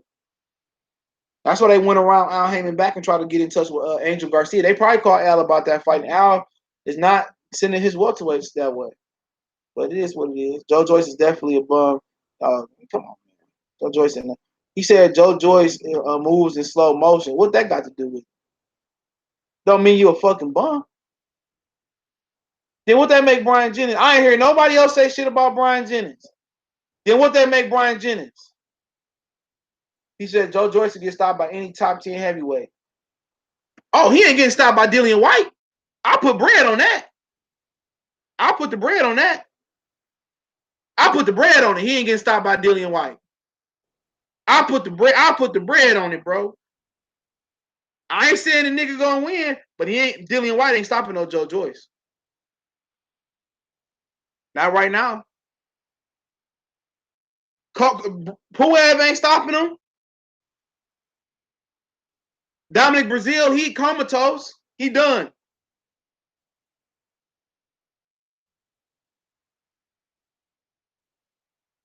Konaki, maybe. Y'all just want Carlin Jennings no fucking bum. Now he washed up. But just a couple weeks ago, y'all was telling me he was gonna whoop Joe George. Y'all notorious for moving that. These boxing fans today, we notorious for moving the barometer. I'm guilty of it too. Beat the fucking front end and breaks off of fucking Brian Jennings' ass. Corey Lee, what's going on? He said, "What up? It's ice season for Porter." I ain't sure he gonna stop Porter, bro. But we'll see. We'll see. I don't think he gonna stop Porter. He could. He could. It's gonna start with a jab, a really good jab. The boys KO. The boys KO. You act like the boys a fucking bum. The boys the motherfucking truth. Jennings got no dog. I ain't hear all that shit. I should have bet some of y'all niggas on that Jennings fight. I knew Joe Joyce was gonna whoop his ass. Joe Joyce took that nigga behind the woodshed and gave him a nice shellacking. Sergey Kuzma will ice Joe Joyce ass again. All them, she said every top 10 one. But Puev ain't doing it. Miller without his juice ain't doing it. So I already named two right there. I ain't trying to hear that shit. I didn't have to say Jennings versus Joyce at all. All I'm saying is all you niggas say, no way Jennings loses to JoJo. All I know is nigga got beat 117 to 111. Motherfucker was scared to let his hands go. I thought it was Adrian Bro, the heavyweight version of Adrian Broner in there. Yeah, that's the Dolphins hat. This is an exclusive motherfucker right here. This is an exclusive motherfucker. This one got to go into plastic with the crispy white Michigan hat. I can't locate right now. I think it's upstairs. Yeah, it's upstairs. Yo, I got some heat, man. I ain't got no Don C's, whatever they call the motherfucker. I ain't paying no $400-500 for no hat. You got my team on the Dolphins. How the fuck you a Dolphins fan in the DMV, bro? What's wrong with being a Redskin fan? Baltimore Raven fan? I swear to God, the DMV got some of the most disloyal ass sports fans I ever seen. Do y'all support y'all fighters down there? Like you mean nigga from the DMV? Yeah. My favorite team is the Toronto Raptors. My favorite NFL team. My favorite NFL team is the Dallas Cowboys. My favorite college football team is Florida State. My favorite hockey team is the Islanders. Them motherfuckers team be my man, nigga. Y'all the most disloyal sports fan. I hope y'all support y'all fighters, man. The DMV people still wearing Dynasty. No, they got them motherfuckers cost like a few hundred. The ones with the that's made out of whatever the shit they made out of. Hell yeah, they sell them motherfuckers still. Hell the fuck yeah. I don't know motherfuckers still wearing them, but they still selling them. He said, them niggas love the Cowboys for real. Man, DMV, man, they don't support the Wizards. Like, I hate for you niggas to be, hey, man, we need the DMV niggas in Detroit. We really do. We need the DMV niggas in Detroit. Because if we get y'all DMV niggas in Detroit, like, nigga, the Lions might have to move. They gonna give us a whole new team. Like, man, we can't pay them people not to come down to the Lions game. Lions could be 1-56. They still gonna fill that bitch out. 65,000 every Sunday. I wasn't even living here last time a blackout. Lions had a blackout. He said, Rogers, I got a feeling Porter gonna come out fighting like he never fought in his life. He gonna be fighting for his manhood, huh? He'll be trying to. He said DC Jokers love the Cowboys. I swear my boy got a page, DMV Cowboys. Check it out if you a Cowboy fan. I just thinking I ain't never really asked him. I said, how the fuck you from the DMV and you a Cowboy fan? It ain't like the Redskins, they got no ships. They got Doug Williams. Then I think they beat us in 91 to go to the Super Bowl. I think they won it in 91. They got lineage. Ain't nobody a Charger fan. I got a Charger hat too. I ain't never met it. If I wear that Charger hat and I went on camera and I walked in the mall, I swear to God, niggas probably ask like, you a Charger fan? You a Charger fan? These niggas in Detroit, man, like the Lions is the worst. The Lions is the worst. The Lions can fill out all them motherfuckers come from Highland, Howe, Mount Clemens, not Mount Clemens, but Mount Pleasant, Traverse City. These motherfuckers travel, thousands of miles to see the Lions Sunday. Sold out. Drunk white women, drunk white boys. You might see a couple brothers there. You might see a few black people out of all the crowd. Buffalo, y'all ain't got shit else to do up there. I almost went to college in Buffalo. I'm glad I did it. When I see y'all got all that snow, I said, I was like parking lot. I would have went to Michigan State for that shit. That's why I ain't go to Michigan State. I ain't about to be in that fucking car. I went where it was warm.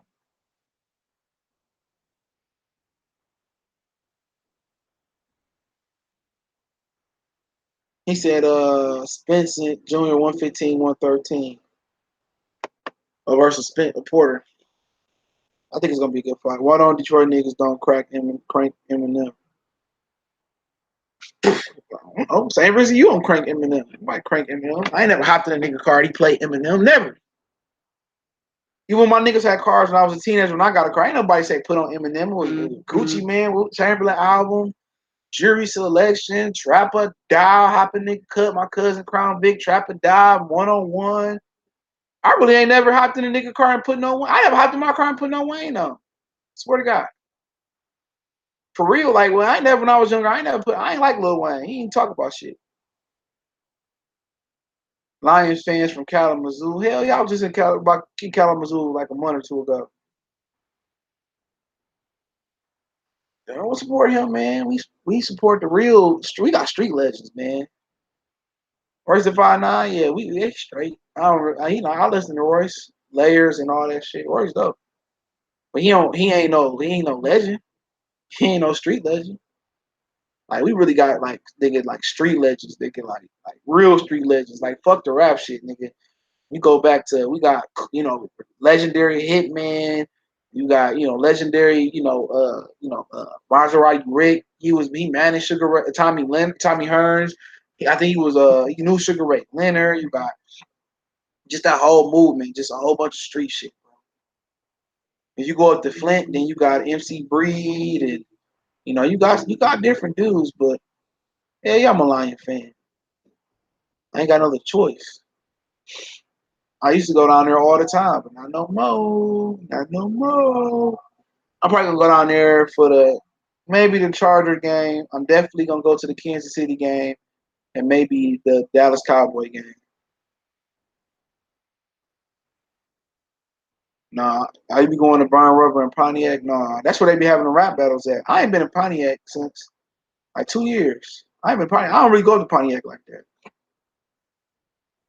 Pontiac have all the good clubs though. Used to. Unpopular opinion, but Anthony Durrell will get robbed against David Benavidez. Yeah, they ain't about to get that nigga no. They ain't unless he knock him out. They ain't giving no nigga no belt. And they got two black niggas fighting in the main event. Darrell down by 10 points, but I think Benavidez it'll be competitive. I'm trying to tell people that. I don't know Detroit rappers very interested in the culture. It's a ton of them. They just ain't willing to sell their booty hole like the rest of these niggas out here. You know what I'm saying? Real shit. I'm a Jets fan. Yeah, I was talking shit to a Jets fan. We played them first game of the year last year. I went down there for that shit. Man, them niggas beat the shit out of our ass, man. Oh, man, niggas bad as hell. Wilder versus Ortiz supposed to happen on September 20. It moved to November. I think Wilder had a hand. I think both of them had an injury. I think Ortiz hurt his hand and Wilder hurt his hand. Maybe that's what it is. What's the most legit bet? I don't know. I don't know. I heard people bet on bravado before. I used to have like somebody else who plays bets for me. So I had my barber used to do it for me, but yeah, I don't know. I guess bravado. Maybe I'll try it this weekend. I'll put a couple dollars on Keith Thurman and let you know. But if you got a bet, if you want to see, if you in a state that do sports betting, get the FanDuel sports book. Big Sean, yeah, Big Sean tight. I think Big Sean like top 5 right now for me. I don't like a lot of these rappers though. Real talk. A lot of these niggas I listen to because maybe they on Sirius XM satellite radio, But a lot of these niggas, I ain't listen to by choice. I'm stuck in the old school, so I listen to Coogee rap, Nas, Rakim, Big Daddy Kane,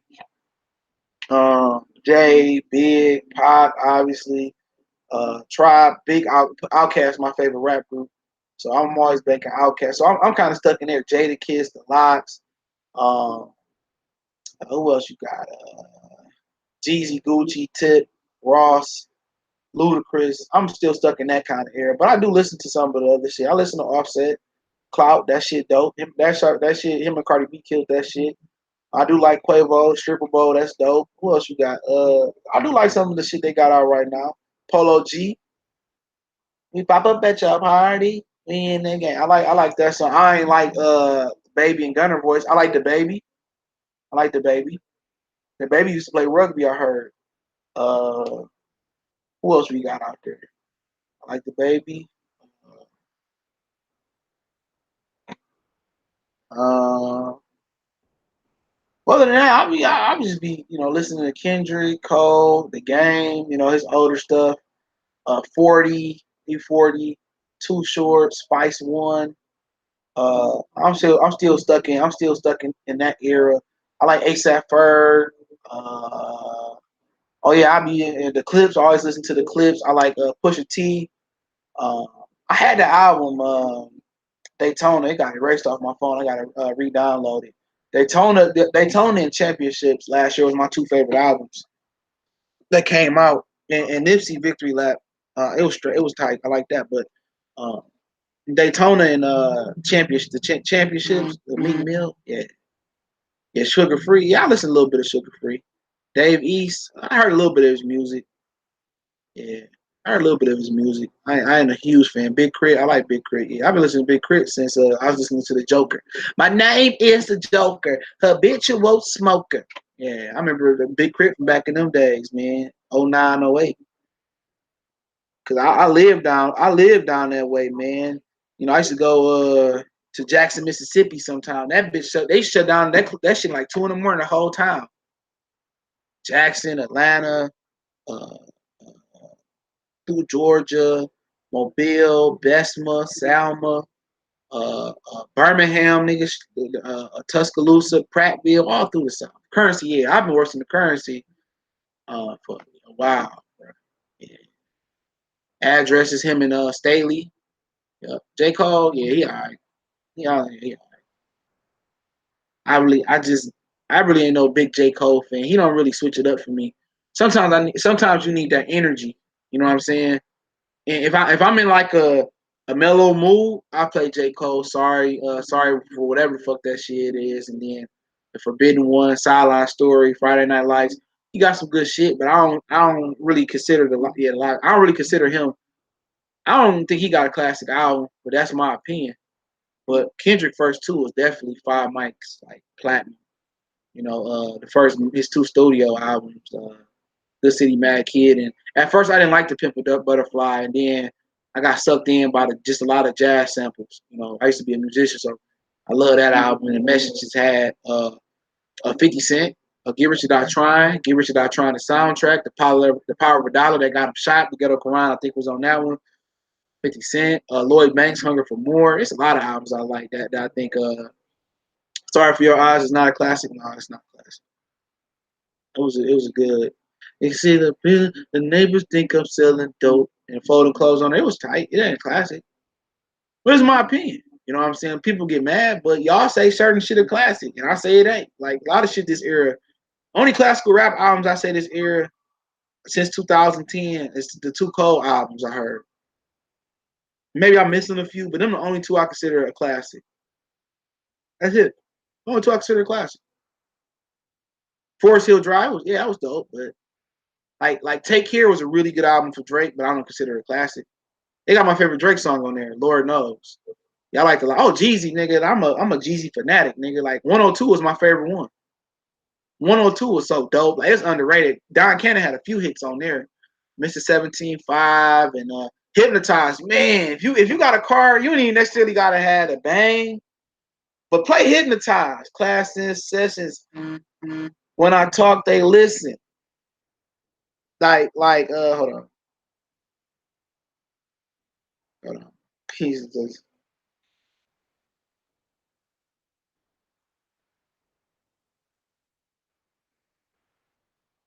Yes.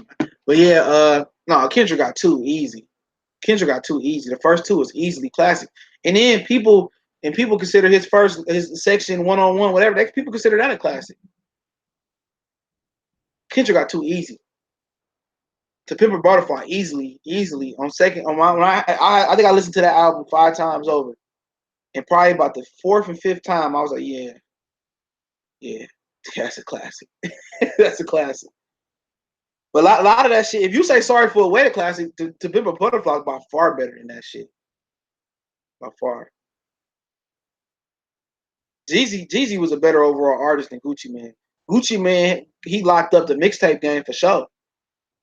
But Jeezy had the mixtape game and he had the albums. He had both. 1-on-1, he had Come Shot With Me. That was when he first came out. Trap or Die the mixtape, Come Shot With Me. 1-on-1, 102, Trap or Die 2 the mixtape, Prime Minister, uh The Real Is Back. Then it took him a while to come out with 103. And pretty much that's where I stopped at. Trap or Die 3, I like that shit too. That shit was dope. That shit was dope. The one he got song with French, Bankroll Fresh, Rest in Power. He got a lot of shit, man. A lot of shit, man, for real. Gucci had a few Detroit Summers on lock. He did though. This said, "Love my jewelry." Man, Gucci was my nigga though. Gucci was my nigga though. I got a long list of Gucci man shit, bro. Gucci Russia, Gucci America, the movie. Oh man, the first one. Oh, I forgot about the recession. Yeah, the recession was dope. It wasn't his best. It could be considered his best. 1-on-1 was his best. But it's up there. It's up there. It's debatable. But Gucci, yeah, man. Gucci was my nigga, man. Jury selection. Yeah, yeah. That's hood. It was just hood shit though. Gucci, man. That's all that was in rotation for a while. That nigga was dropping mixtapes every fucking month. We go pull up to school every month with a new mixtape.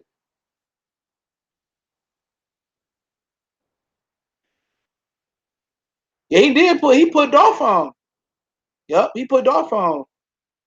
Ti had the albums on like I'm Serious, Urban Legend, Trap Music, ATL, Ti versus TIP. I had all his shit. That ain't even debate. Ti probably got a top 10 or 20 discovery out of artists.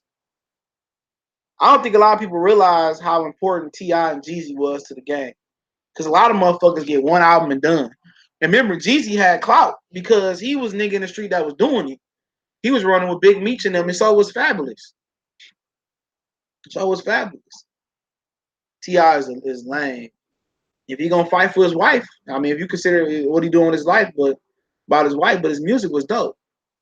But he wasn't no real street nigga. I heard Shorty Low was a real street nigga. And I don't know that personally from niggas in the street.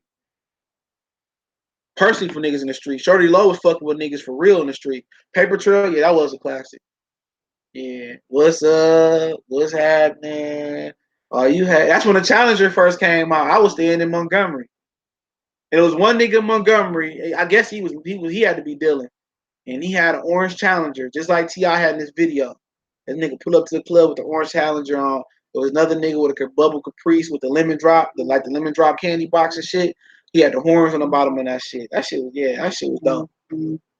Yeah, Ti after the paper trail, I didn't really listen to him, but Ti on back, Young Dro had the best thing smoking. My girl got a girlfriend. Chevy Blue Light Whirlwind. I had that CD. I had that CD in recent. It's somewhere around here. I had that. That shit was dope. Who else you done had? Chameleon Sound of Revenge was dope. Hell yeah, that was my shit. He had a few mixtape messiahs, I think it was. Chameleon and Lil Flip was dope for a minute. He had the underground on lock.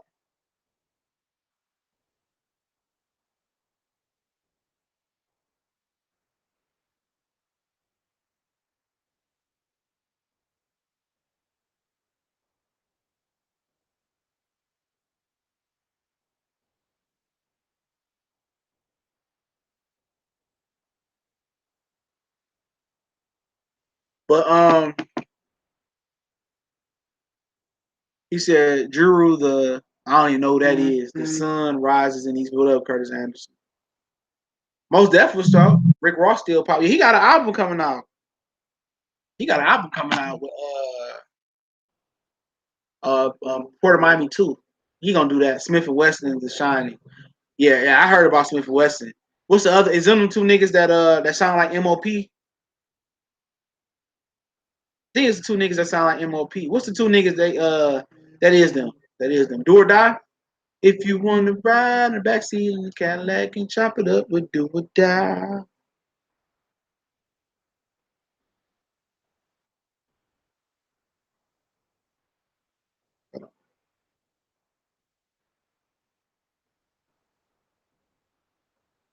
Yeah. Oh, Bone Thugs. Bone Thugs was dope. Who else you had out there?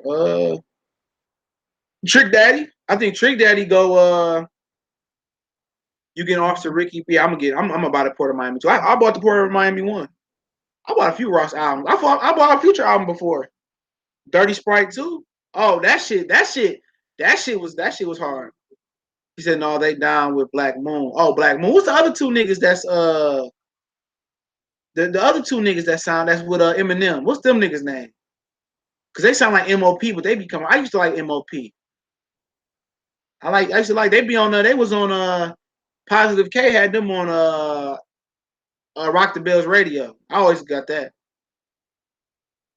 Yep. Don't forget about Black Thought and the Roots. They was dope. Rick Ross don't get no bullshit albums. Oh, don't forget Plies has some really good ones too. He just oversaturated. Plies has some really good albums. A lot of people say what they want to say. He got one of the realest songs from 2000 to 2009 or 10, whatever it was, and that's 100 years. That's one of the realest songs out there. Did you see that Glasses Malone Tupac Deserve to Die video today? I didn't see it, but I seen it pop up on my feed. Niggas just he probably did deserve to die, but niggas just I don't know what it was about. He probably be clout chasing. I lived in mine for 2 years. They still call a CEO Ross to this day. Hey man, you think he came up? He came up. He told somebody else's story and took their whole image and ran off with it.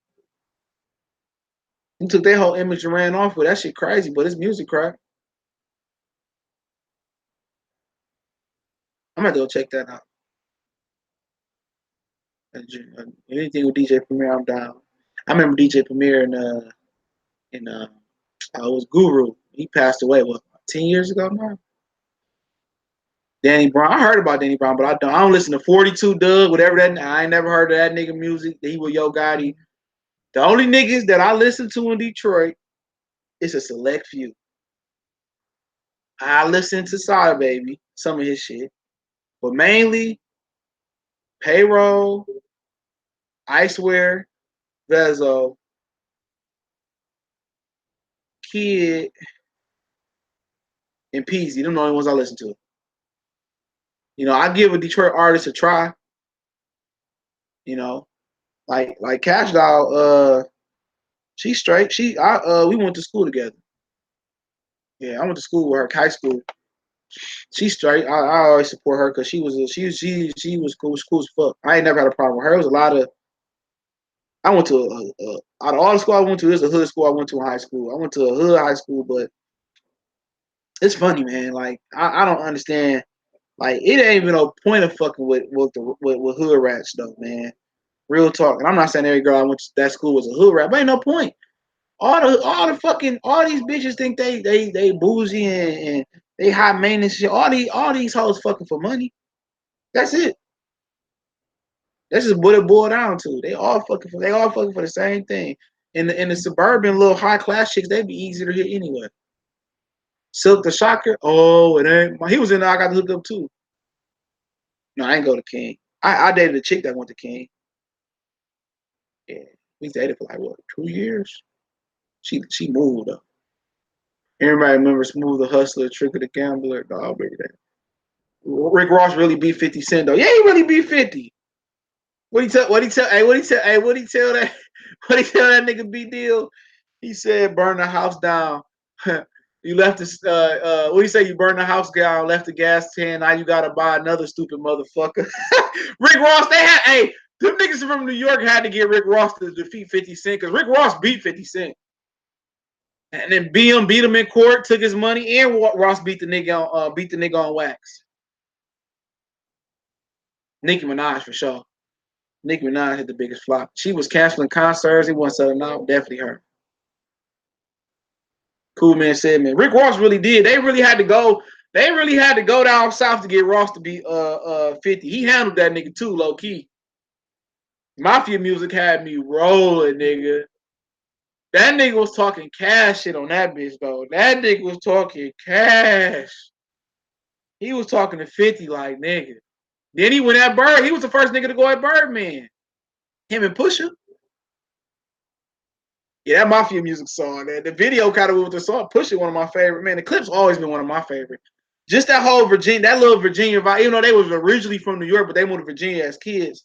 Well, Pusha did, and I think Mouse was a little older. But the clips, woo, man, the clips, man, you couldn't tell me shit about them niggas. The clips was my nigga, and they had the Neptunes too. Yeah, 50 ain't had no music. The last 50 Cent shit I like was Get Rich or Die Trying, the soundtrack. That was it. That shit was dope. I thought Jadakiss and Cam beat 50 ass on. Remember, that was a little bit low. That was a little bit more low key. You know what I'm saying? Rick Ross publicly defended him because that was a D Block versus G Unit beef. Yeah, D Block went ham. You know what I'm saying? But Jadakiss really didn't have that. He really didn't go commercial with his hit. He didn't really go commercial. Low key, Cam gave Jay-Z a little run for his money with Swagger Jacking. He said, damn, even Young Buck beat 50 Cent for that nigga took all his music down. That shit was crazy. But Straight Out of Cashville, that was a nice little album. Yeah, it was a little miniature, little nice little album. That was real nice. Like Future Dirty Sprite 2 made me a fan. That shit was dope. That whole production on that album was it Southside. He wasn't working with Mike Will made it no more. Southside had man, Future Dirty Sprite 2. I might throw that for this era. That might have been a classic for this era. He was talking shit. That was one of my favorite albums this decade, bro. For real. Future Dirty Sprite 2, he was talking shit on that bitch. And Future got some talent though. I ain't gonna lie. He ignorant motherfucker though. But he got talent. That Dirty Sprite 2, you can play that nigga. The song he had with Drake was like, and that one and Little Ones was the weakest two songs on that bitch. Or Young Buck or Lloyd Banks. I had both of them. Hunger for More and Straight Out of Cashville. I think I like Banks production. I mean I like Buck production better. Yeah, Laura Willing, and then the album they had with Mr. Me Too. Yeah, the clips went crazy. The clip shit went crazy, nigga. Don't forget Jadakiss dropped Kiss the Gang Goodbye. Had it. Jerry said, did you and Cash Doll talk in high school or she hold you? Like, nigga, what kind of question is that? Yeah. We ain't talk like talk. We weren't in the same class, but yeah. You cool. Last time I seen her, I was on the bus about to take my driver's training class. That's what I was about to say, driving test for my license. She spoke. She cool. She wasn't like no, I'm a hoe you type shit. Like, no. She was way skinnier back then. She wasn't no. She was pretty cool. You had those hoes in high school that were trying to hoe people and shit, but you know, at the end of the day, like at the end of the day, I ain't really give a fuck about that shit, bro. Because them very same hoes looking toe up, raggedy and shit, all that type of shit. Like I really didn't care about that shit. Either we was about to go home, you know, and go to my crib or, you know, do something else. If not, it is what it is. I just go basketball practice, football practice, hoop, but I give a fuck about that. I want one of them niggas to bitch hold you. Oh, fuck that bitch. Like, it just never made no sense to me. Oh, you ain't got this, you ain't got that, you ain't got this, you ain't got that. All right, you got it. You know, but your mama pulling up in a bucket. You feel me? You know what I'm saying? So I really never really discussed my background with a lot of niggas I went to high school with. Like we was cool when they come over my house and shit. And my house, you know, it was straight. It was nice. I had the games and shit, but I never was a nigga that was investing in shoes and a ton of clothes and no shit like that. Yeah, we had tough times, but it is what it is. You know what I'm saying? I never was a nigga that was invested in the very same niggas that I got all the J's and I got this. They the very same niggas that was asking nigga for ride, didn't have a car. So yeah, I don't really get caught up in that shit because I had a car before I turned 16, so it didn't really matter. I had all that shit. I had a mama, I had a daddy, I had a grandparents, I had a financial support. So I never really got caught up in that.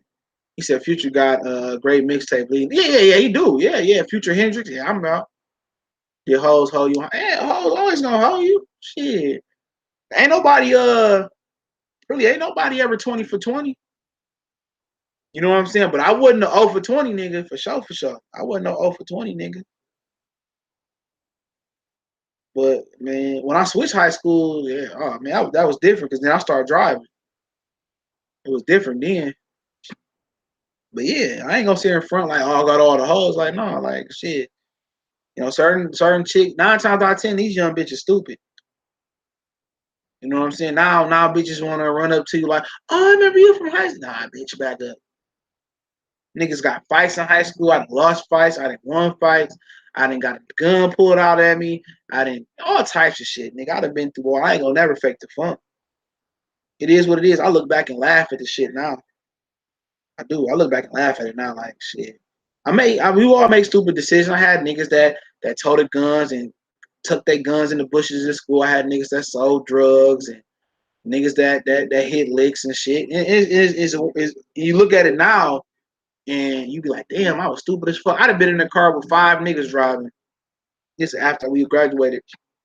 I might have came home from school and all niggas was hitting licks and niggas was hot as fuck, hot as hell, nigga.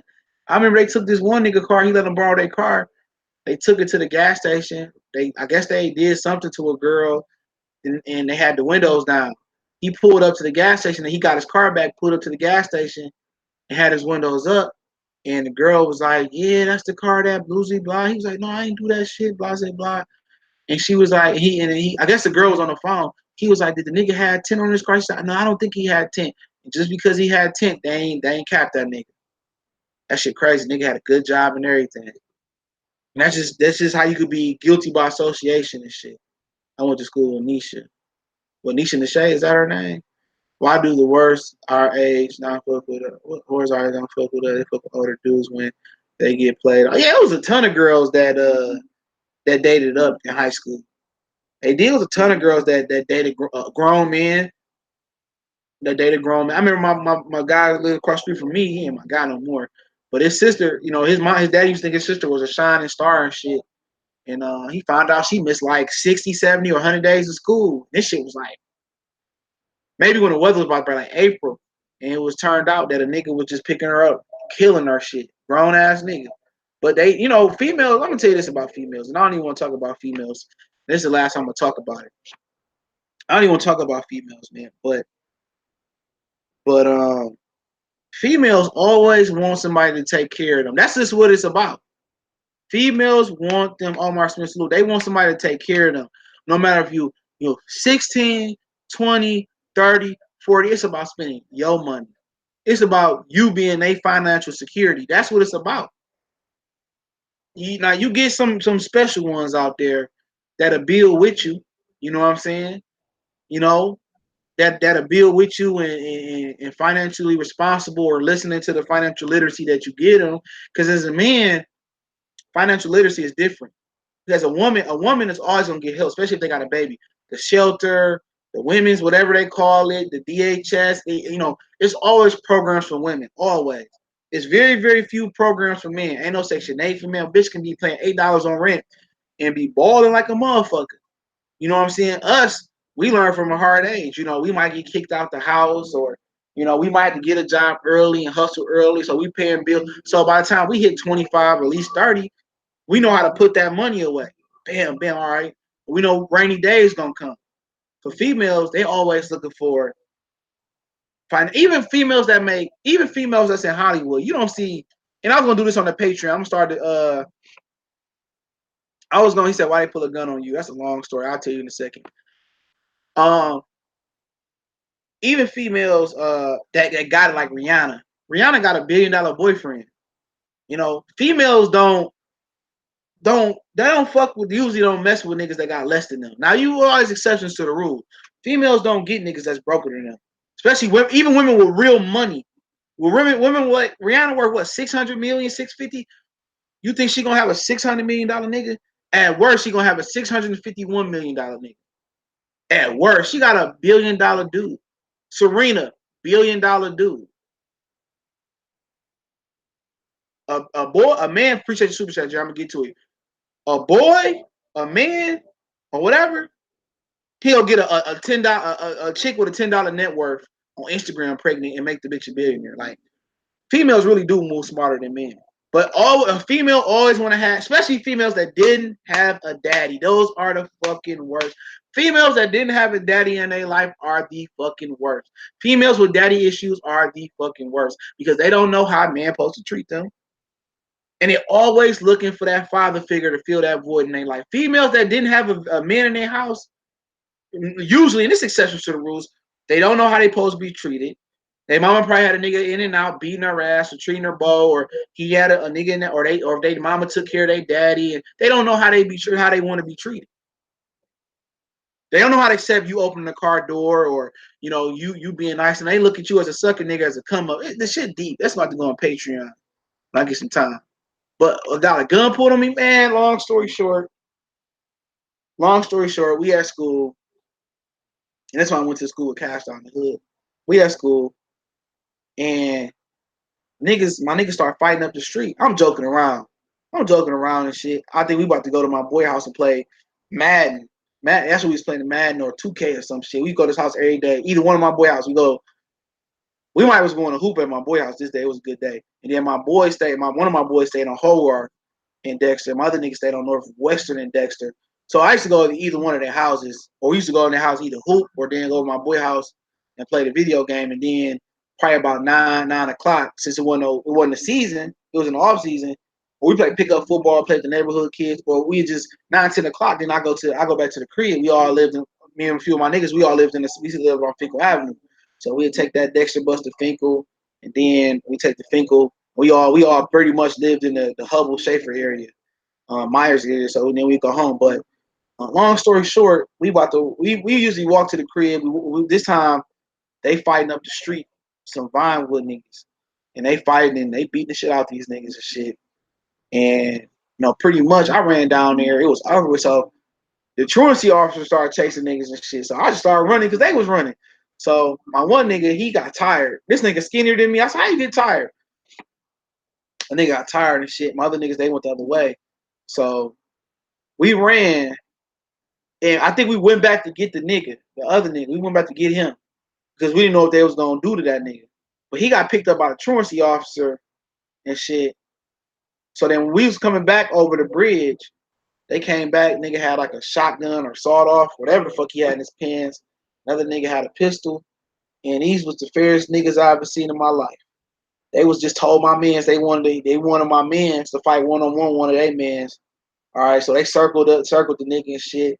And then this kind of started a whole another beef. The other nigga that lived around the corner, he was trying to leave my mans, and I was like, I ain't about to leave my mans here. There's 6 of these niggas.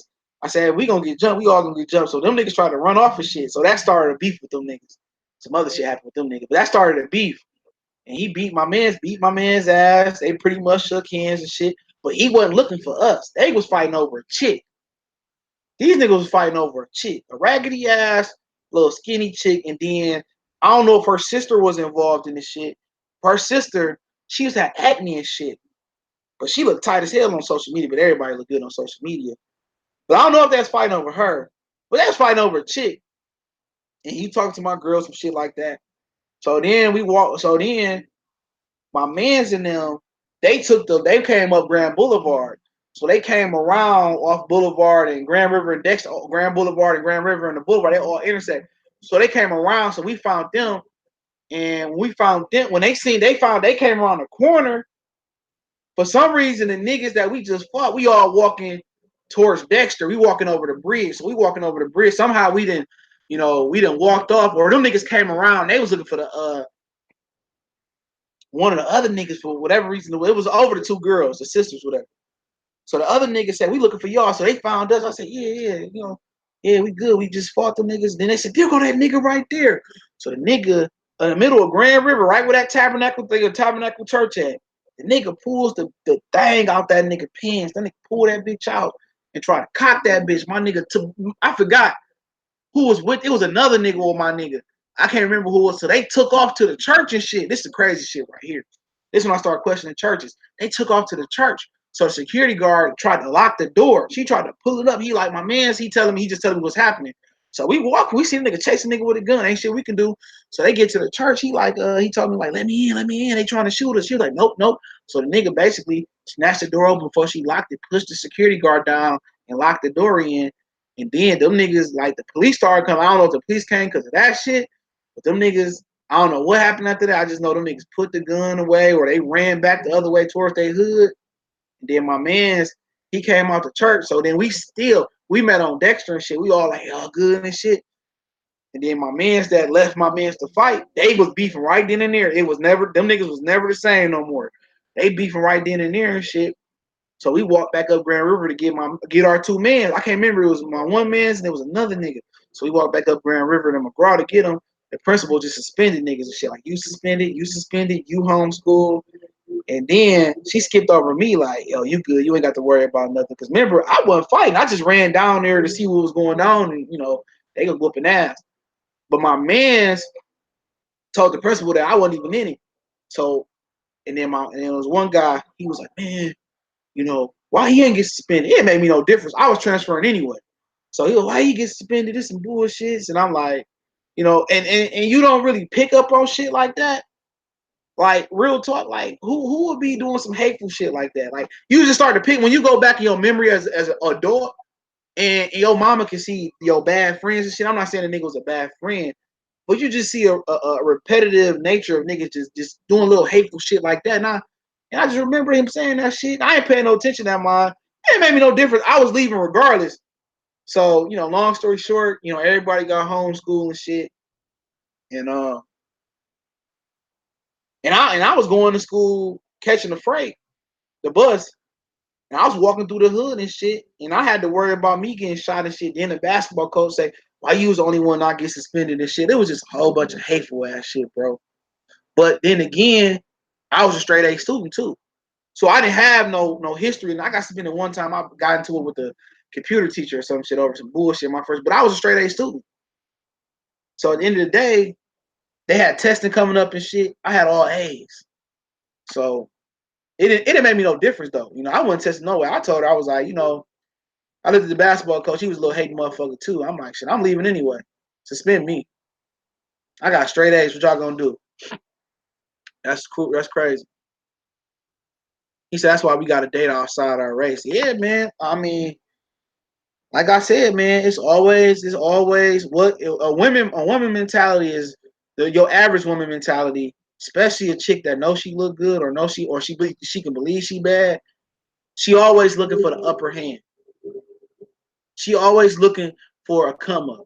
That's just how that women are conditioned. They talking about black men are fucked up. Black women are fucked up, and it's the male fault because the male no longer in the household. They don't understand the destruction they cause in their own household. They don't understand that destruction because once you hit it and quit it, or you hit it, or you're not there for you have your girl, your wife, or your girlfriend got a seed unless you die, and you're not there to nurture that seed and water that seed, especially cross relationship, a man and a woman relationship, a father-daughter relationship. That's important. It's only so much a woman can do for another woman. She can tell you what she's looking for a woman, but a man showing you how a queen or a young princess is supposed to be treated is better. You can tell. I could tell a kid something all day.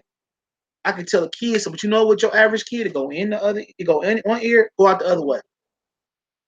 And then when they get in a position, and you got to pick them up from being suspended, or you got to pick them up from jail. And the first thing you got to say, and I don't want to say it because I've been there before getting in trouble, and I told you so. That was my biggest fear. My biggest fear wasn't dying, and I live in some dangerous hoods. My biggest fear wasn't getting my ass whooped. My biggest fear was when I used to go see my dad pick up my cousin from jail or whatever happened, or pick somebody up or somebody that made a mistake. I used to fucking hate those car rides so bad. I told you so, and I told, what's up, Dr. Blake? I see, I told you so, and blase. I didn't want to hear that shit. It wasn't me getting in trouble. That's my fear. Was driving home and being that nigga in that passenger seat, hearing that story. I heard that story. I didn't want to hear that shit. I didn't want to hear it. I did not want to be that motherfucker sitting in that seat. And I was a nigga sitting in the back seat, or I was a nigga that wasn't even in the spotlight, and I felt like I was in the spotlight. So that was my biggest fear. Real talk. Sitting in that car, I had a nigga. I ain't gonna say no. I had a motherfucker that had a 5-6 hour car ride with that shit. Man, like, you want to come pick? No, I do not want to go pick nobody up. I got to work. No, I'm not going. You feel what I'm saying? But that's their favorite thing. That's I hate hearing that shit. You know, my boy was like, I wish I would have just stayed in that motherfucker. I said, yeah, it's that bad. But that's just what it really boiled down to. Like, you gotta blame the head of the household, and that's what happened when you don't take care of your responsibility. If you die or you locked up, you know you can't. You know, locked up is probably your fault, but if you didn't do it, but if you die, ain't nothing you can do. But the male figure in the household is not just important to the son; it's very important to the daughter. That's vital. That's where she learned how to get treated by another man. It's vital, and it's tough. It's tough if you in the stepdad position. Trust me, that's the toughest shit a nigga ever had to do. You can show these kids something, and they still won't believe it until it really hit home. So you can show it, you can tell it, but until they get in that position, you know, the short ride from Dickerson, those felt like rides from Ohio. I've been in the car for the Dickerson ride. I think they got a Dickerson ride coming up. I'm not coming. I'm not going. I've been in them Dickerson rides. Trust me. Them motherfuckers from Dickerson to Inkster, from Inkster to Dickerson to pick somebody up. One day I just pick somebody up. They bailed them out and just picked them up. I got it. You ain't got to come. I'm so glad I never been in a position where nobody had to pick me up. I'm so glad. Knock on wood. But like I said, man, it's messed up, you know, and we're responsible for the destruction of our black women in our not directly, but just how, you know, how welfare took the black male out the household, and we've been conditioned to, you know, plant seeds and don't, you know, make sure they grow and bloom. That's on the man. And then another man step in, he got to deal with the damage. You know what I'm saying? You deal with a damaged woman. I'm not even talking about a wife, a daughter, a step. You got to deal with a damaged woman. You got to reteach her everything. You got to build trust. That's the thing about it. You got to build trust. You can spend as much cash as you want to. You can spend cash on schools, cash on school supplies, cash on the best clothes, cash on the best technology, but you can't build trust on cash. And that's the crazy thing about it. I'd had other young people out there tried to, you know, tell, but the mom, also the overprotective mothers. They want to protect their kids from not getting hurt. Oh, you can't protect your kids, man. The only way I knew how, I wasn't a street nigga. You know what I'm saying? No way. If I never was gonna sell drugs. I've been around niggas that sell drugs.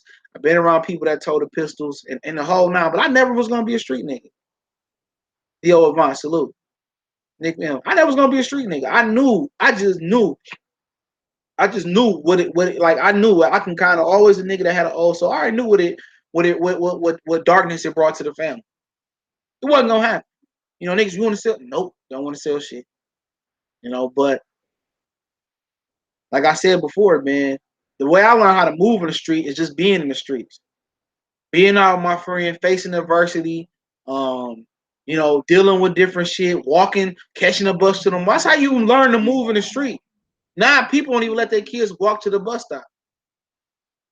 You know, and rightfully so, it's real bad, but it's been bad. But you learn how to move in the street by moving in the street. When I would turn 13, 14, me and my niggas would catch the bus to Fairlane. We was on Telegraph and Schoolcraft. We catch the fucking Schoolcraft to either Southfield, Greenfield, or Evergreen. You catch it there, and you catch it back. Now, one time we missed the last Schoolcraft bus at 9 o'clock. We walked all the way from Greenfield to maybe Memorial, and somebody's mom picked us up, but it was like 7 of us. But you learn how to move in the street by being in the street. That's how you develop street smarts. You know, you can see a con. You can see a nigga trying to finesse you. You can see a nigga trying to set you up. You know when niggas doing a smoking gun. You know not to leave your car on with your. You know how to leave your car with your with your keys run. That's what they call a smoking gun in Detroit. If you leave, you go in the gas station, you got your car on and grab you a cigarette or a cigarello. You come back out, nigga, and stole your shit. But that's how you learn to move. But now the mothers of the day or the parents of the day, they're not letting their kids move like that. Now, they calling Ubers and Lyft to pick them up from schools, and now they're not catching the bus home from school no more. And that's the way I learned how to travel in Detroit. Not just my mom and whoever taking me around Detroit. I learned how to travel in Detroit by catching the bus, catching the bus to the east side for practice, football practice, catching the bus 9 to 10 o'clock at night. That's how you learn to move in the street. You can't be street smart unless you know how to conduct yourself in the street. And that's the crazy thing.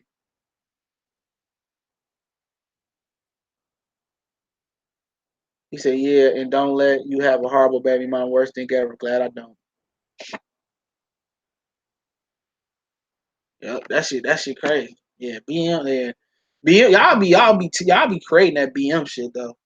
Real talk. Once you, a lot of niggas, once you leave your baby mama, and I'm about to be done after this. Once you leave your baby mama and during her pregnancy, if you that type of nigga, or don't let you upgrade and get a better looking bitch than your baby mama, it's over with. It's over with. It's over with. When you get a better looking chick than your baby mama, it's over with. You know what I'm saying? It's over with. Really, but you gotta be, you gotta choose them wisely. But you can choose your baby mama wisely all you want to. When they get pregnant, it's like a fucking, something that go off in their head that make them crazy.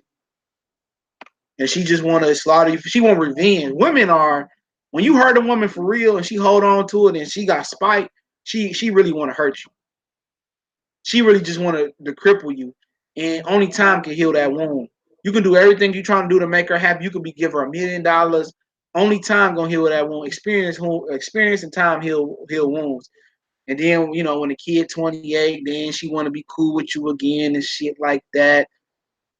It ain't financially nothing you can do. She just wants you to be dead. She wants you to be hurt. She wants you to be suffering because she felt that she suffered. But sometimes, especially if it's like it's a casual relationship, you just hitting it and y'all not in love, but she falling in love, but she trying to play the role like it's casual, and she thought the love was real, or you finessed her to make her think the love was real. That's a hole to dig yourself out of. He said you can't let them kill. It's serial killers and rape. It's always been serial killers and rapists out there. It's always been. It's always been serial killers and rapists. It's no different. In the 80s when crack was going around and crack kids they was cutting people, it's always been that way. Because that one day your kid gotta grow up and be 18. One day they gotta catch the bus and you ain't gonna be able to pick them up from school because you gotta work a 10, 12-hour shift. One day they're gonna have to be independent. And if they don't know how to be independent and know how to move and they don't know the streets, you better go invest and buy a house in a good neighborhood where they don't ever have to go into the street. Or sometimes, you know what it is, you gotta get on. I did this before. You gotta get on the bus and show somebody how to conduct themselves. I know girls they used to get like, it's tough to girls that had like 4 or 5 razor blades in their mouth in high school. Yeah, niggas that pick their strap up. Sometimes you might give them a little pepper spray, but yeah, it is dangerous out here, man. And I'm definitely talking about the teenagers and not the kids. It hurt my soul to see, 10, 9, 8 years old walking to the bus in the cold. It's to the point where I might sit at my door, when kids go to the school bus, I sit at the door. You know what I'm saying? But that's why I got a dog. You know what I'm saying? My dog, I shoot, he just sit out in the yard and make sure they good and shit.